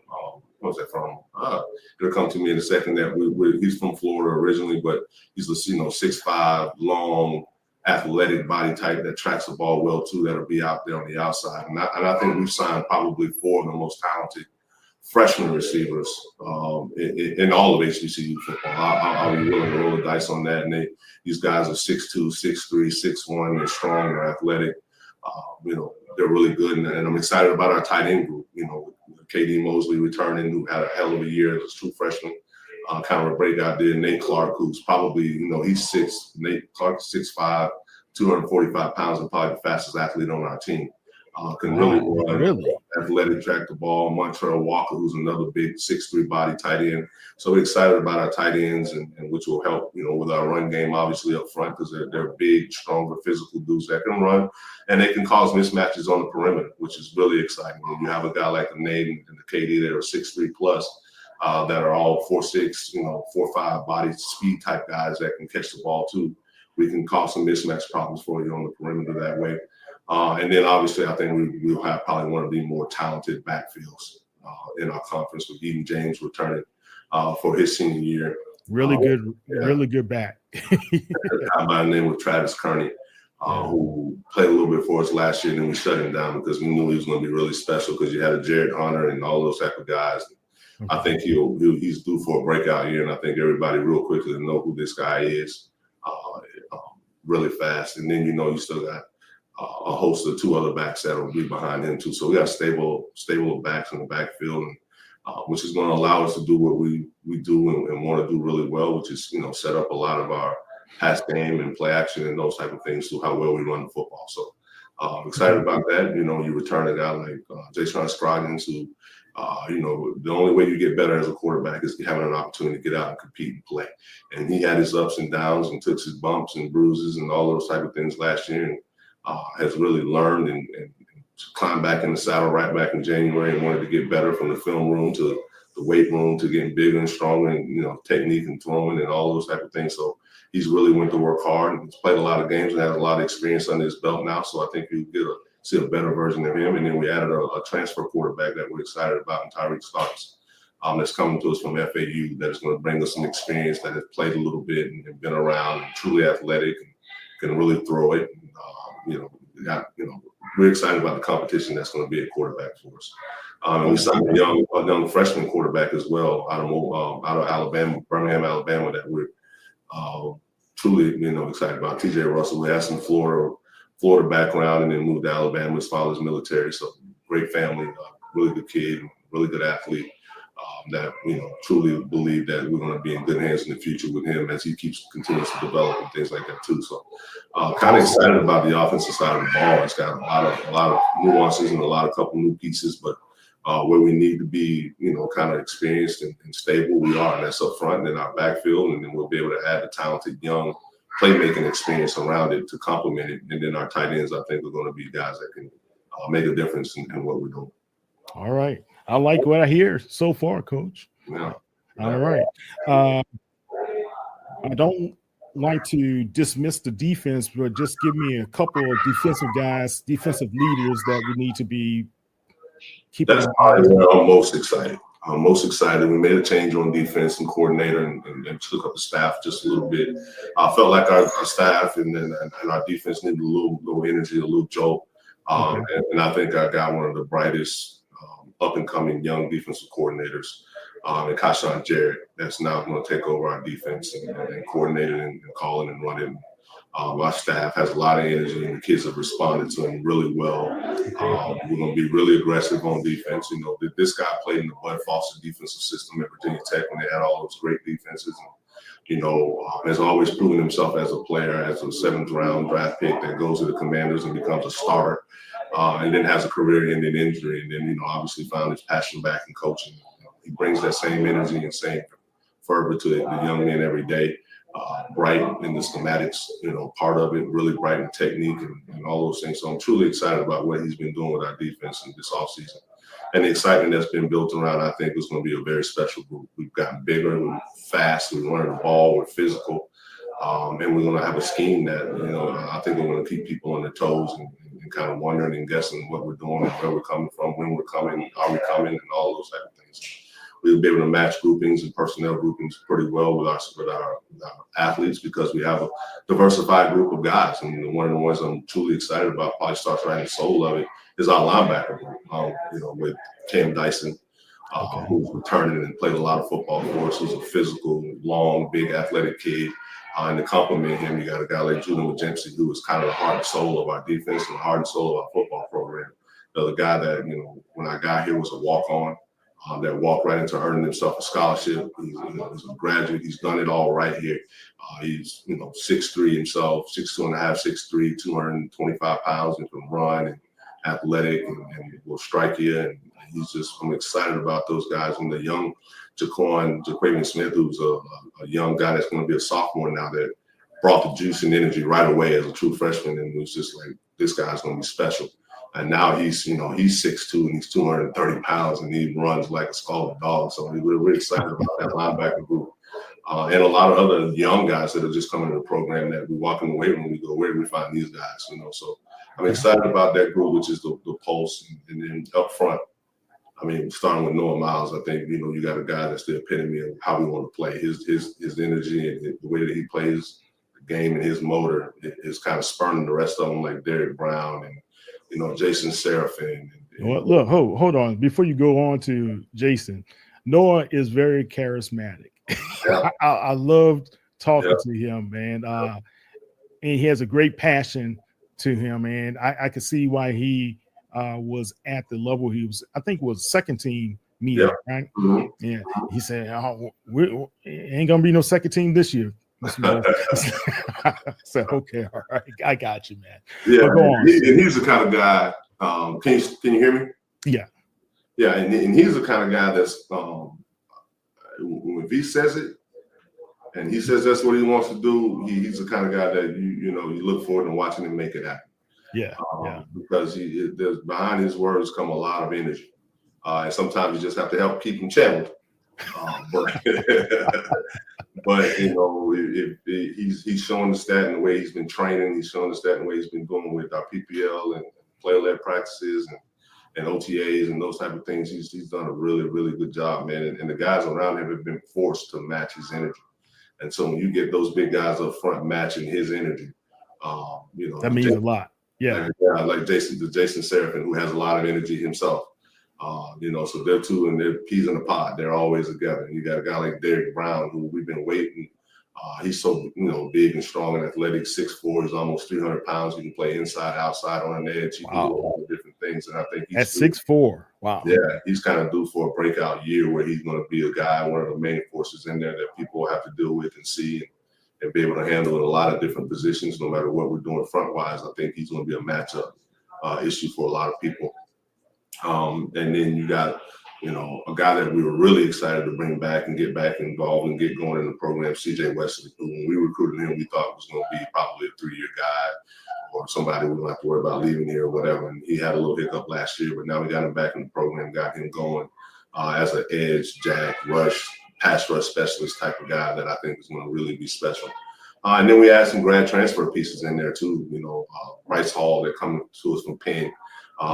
Keon Mitchell that's coming to us from San Diego State, who's another big, 6'3", 6'4", 290-pound body that can move and do some things. So we're going to be bigger, longer, athletic, I think more violent and more explosive up front than we've been as a collective. And I'm excited about being able to roll and play a host of guys up front, not just the same guys that can get worn down and get tired. We can roll, I believe, 7 to 8 and, maybe 9 different defensive front guys to get things done and help be impactful. So along with that defensive front, the linebackers and guys up front, I think we have a really talented young secondary. And the beautiful part about this is they've had to wait 2 years behind, some of the guys that we've had in the secondary. Xavier Rubio, they had to wait behind Robert Jones. They had to learn, develop, and wait behind players. Play a little bit, play on special teams, play sparingly. But now they're the guys that are out there. So, Kendrick Green, who had to play, behind our All-American, of 3 years and had to wait his turn.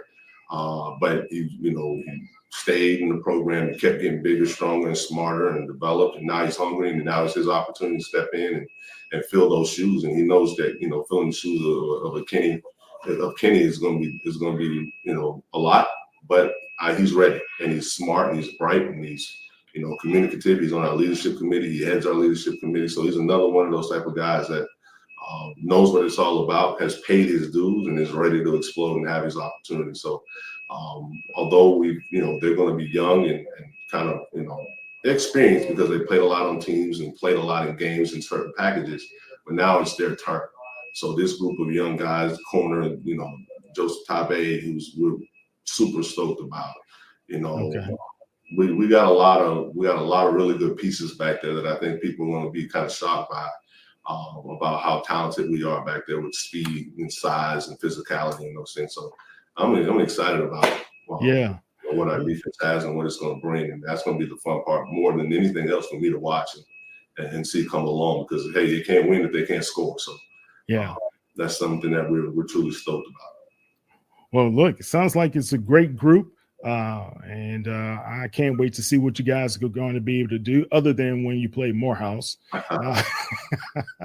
But going into the season, I know you guys have big goals and lofty visions that are out there. And of course, everybody wants to get to the Celebration Bowl, right? But if you had to just talk about that experience when you guys were able to be at the Celebration Bowl as a head coach, what were you thinking? And I hear some guys, especially when they talk from the NFL, they say, hey man, we thought we were going to get to the Super Bowl multiple times, but we only got one time. But if we had to do it all over again, we'll do this. What would it be for you guys over at Howard? Well, I think for us, what we learned from going the first time is that the process of getting back is a process that starts right away in January, right? You have to close that door. That was great. That was awesome. And get back to the process-driven approach to getting back. And so I think this year, that's what it's been. There's been a whole lot of talk about Celebration Bowl and doing it again and going. And I'm a guy that always keeps the end in mind. I'll never change that about, you always want to move and work and keeping the end in mind. What do you want that to look like? What do you want that to be? So you have to keep that in mind as you take the day by day, minute by minute, hour by hour, month by month, week by week approach to getting to it. But you have to know what that looks like. So then you're framing it the right way on the front end, and you're approaching it the right way on the front end in your processes and how you're doing things. So I think for us, it was an experience that kind of led to guys understanding that if this is what you want and this is what you have, this taste, and don't ever lose this taste. The only taste I want you to focus on not having is defeat. Right? It's not good enough to just get there. That's a lot of people get to those moments. It's the people who are the only one that's raising that trophy at the end and standing in that confetti. All right, so keep that desire, keep that thirst, keep that hunger for wanting to understand what that is. So it's just not good enough to get there, right? It's just like it's not good enough to win the MEAC in 1 or 2 times. You want to win it every time. And you want to get to this game and you want to win that game. So we still have a lot to learn, a lot to play for, a lot to process through, and those type of things. So I think getting there was an awesome experience, right? How it had never been. It had been 30 years since they had won outright a conference title. So there was a lot of things that we had done that hadn't been done in a long time. But that ain't good enough. Yeah, it's to be commended. Yeah, great job. I don't ever want to have a goal and you reach a goal and don't know how to celebrate what that goal is, right? Yeah, damn right. You celebrate it and you do all those things, but then after you're done celebrating it, close the door and be ready to do it again. Now it's important. That's important. Yeah. How to do it again. How to do it again is more important than anything else. So I think, it was a great experience. I won't take that away. For those young men to have an opportunity to do that for our university, to have an opportunity to be there and have that stage and share who we are, not just everybody knows about Howard and this academic prowess, right? And this academic standing and all the greats that are, have walked these yards and walked these hills and those things. And they know about that. But Howard is great in a lot of things. And it's synonymous with excellence across the board. And so to have an opportunity to represent our brand and who our university is on the athletics side of things, in a championship game on national TV to start bowl season, just speaks to the depth of how great Howard really is. And that's something that we need to continue to build on, something we got to continue to hold and carry dear to us in our work and our process of what that means, and have a process-driven approach towards getting back there. So I think what we learned from it is that It's not good enough to just get there, right? You got to win it. And how do you do that? You got to get there first again. Yeah. So our process has to be right. Our approach has to be right. Our mindset has to be right. And that starts right away in January. And I believe we had the right mindset and approach towards what that needs to look like and be like this past January. And I like where we are right now. We start training camp here in 2 weeks from today. Okay. Yeah, 2 weeks from today. We'll be already in practice too. So we're excited about that. That's right around the corner. We still got 11, 12 days to prepare to get ready for that. So just stay focused on what we have to do to win this Thursday and win this moment. So that's where we are, but that's what we learned, and that's what I'm excited to see our response to. Well, and good luck. Congratulations. I think you guys are going to lay out a pretty good plan. I think the MEAC is going to be very, very interesting to watch the entire season, especially when you guys get into conference play, battling one another. Coach, tell everybody how they can be able to find you out there on social media. Yeah, Instagram is at Coach Scott Cooks. I kind of run my Instagram synonymously together with, who I am the person and also who I am the coach. Try to stay transparent that way and how I do that. And then on Twitter, it's at Coach L Scott 70 on X, should I say. And then we're all on HU Bison. Yeah, I keep doing that same thing, X or Twitter. I don't know. Yeah. And we're all on HU Bison Sports through the Howard website. So that's where you can find me and all of our coaches on socials and all those type of things. But you can also get onto HU Bison Sports and buy tickets for the Orange Blossom Classic. Howard alum and Howard family, we need you. We have an allotment to sell and get through and make sure that we have our representation in Miami on that Saturday afternoon. I know Florida A&M and being in their home state in Miami, they'll be there. So we need our people to buy tickets and show up and come support our brand in Miami on that stage at that time. So we need you, Howard alum. Come on, let's go, baby. Yeah, look, I heard from a couple of Bison alum, and they said the ticket sales have been doing a lot, very well, and a lot better than last year ticket sales. I understand for the Orange Blossom Classic. So you guys are doing your job already, man. All right, man. I appreciate it. Yeah, we just got to keep it going. We got a few weeks and a month. Well, we got over a month to get to keep it going and rev it up a little bit more. So let's go, HU. Yeah. And the battle for the real HU, that's always very important. And that's going to be on HBCU Go for you guys this year, correct? Correct. All right. I can't wait to see that one as well, because the Pirates last year, they did they shocked some people with what they were doing in the program. So we'll see how they trend again this year. Coach, congratulations. Good luck to you in 2025. Yeah. And as I tell everybody, we like Bernie Mac. You're now part of the HBCU Legends family. You can't get rid of us. And we're going to have you back in the future. Okay. Absolutely. I appreciate it. And I look forward to it here in the future. All right. Thank you. That's Coach Larry Scott of the Howard Bison. And you can see those guys opening the season at the Orange Blossom Classic against Florida A&M. All right. Thank you, Coach. Take care. Right, thank you guys. Appreciate it. See you soon. All right. Take care. Bye.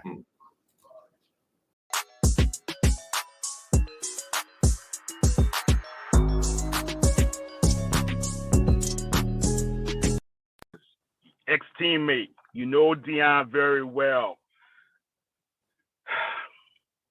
Are you surprised how fast he has climbed to the top of the HBCU coaching ranks at this time? No, I'm not surprised. Deion has had an organization here called The Truth ever since my son was like 6, 7 years old. Okay. My son played with The Truth in that organization. And it's what we call select football out here, where you have the creme de la creme of kids, tryouts and everything else. During that time, he has been grooming himself and raising young kids to play the sport at the highest level. So, and then taking it to high school. Yeah. Now the next step is just college, and then from that point forth, it's all about going to the highest level, which is professional football. So no, I'm not surprised. Deion brings something different to an organization like Jackson State and these young men that some coaches cannot even identify with, because Nick Saban never played professional football, not at this level. None of them have ever played baseball and been dual sports guy like Deion. None of them don't understand what the marketing aspect of it comes to the game, but they just know one thing: how to coach, how to motivate, et cetera, and get the best out of players. Deion know how to coach, how to lead, how to motivate, and how to get the best out of players, and how to instill certain values in young men. A lot of great coaches have great staffs that give them the support. Deion know how to recruit. And when he walks into a mother's house or a father's house, or a combination thereof, and he tells their kid, hey, this is beyond the game of football, son. This is about you not only getting a quality education at Jackson State, where HBCU schools produce quality individuals. It's just not marketed on the front like an Alabama or a Florida or some of these schools, because people don't value HBCU schools like we value them. I tell you what, when I look at an HBCU kid, and most of the ones I have met are very, very solid individuals. I appreciate not only the educational background, I appreciate what the HBCU school gave them. They gave them something that you don't normally see in some of these other schools. And that part I appreciate. And that's what Deion has to offer. He understands the platform. Now he's getting the understanding of really, truly what he may have lost out on. That's a good point. Mosley here with HBCU Legends fans. We have a special guest. We have the creator and sponsor of Invesco's QQQ Legacy Classic. He's going to be there featuring 4 of the top HBCU men's basketball programs. We have Delaware State, we have Hampton, Norfolk State, as well as we have Morgan State, the Bears.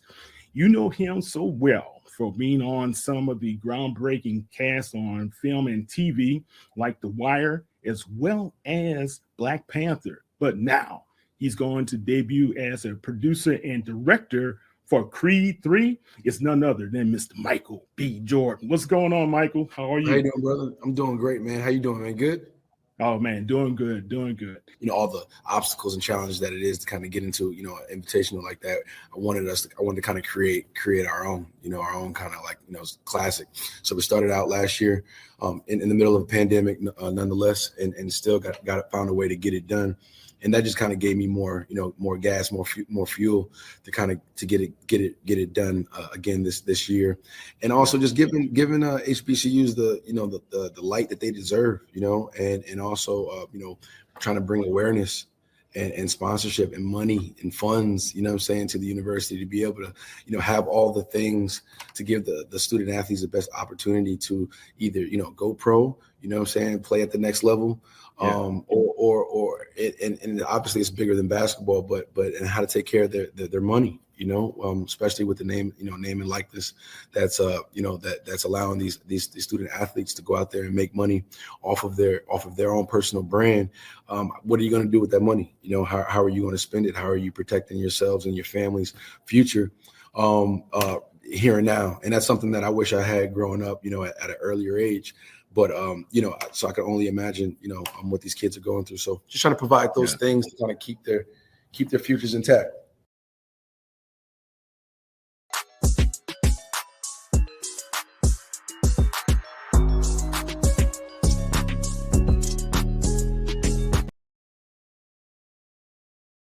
These days, clients want it all: a slick-looking site that can run their business and scale with their success. The good news? That's exactly what Wix Studio is built for. Plan out your client's whole site in seconds with AI-powered site mapping and wireframing. Then, when everyone's on the same page, jump into the creative, starting off in Figma and exporting it in a click, or in the Wix Studio editor with precise layouting tools like Grid, Stack, and Flexbox. Go above and beyond the brief with no-code animations, custom CSS, and built-in business solutions, and make your whole vision responsive in a click. And there's zero need to break a sweat when clients grow fast. A dynamic CMS with global design settings and reusable assets lets you turn one page into hundreds. Design smoother and deliver sooner. Go to wixstudio.com. Why does the United States pay higher drug prices than other countries? Because America's the only country in the world where 340B hospitals mark up drug prices and PBM middlemen charge billions in hidden fees. Meanwhile, Americans subsidize the research and development for new cures. Other countries benefit, but don't pay their fair share. Crack down on the middlemen. End the free riding. Lower drug prices. Go to balancethescales.org to learn more. Paid for by Pharma.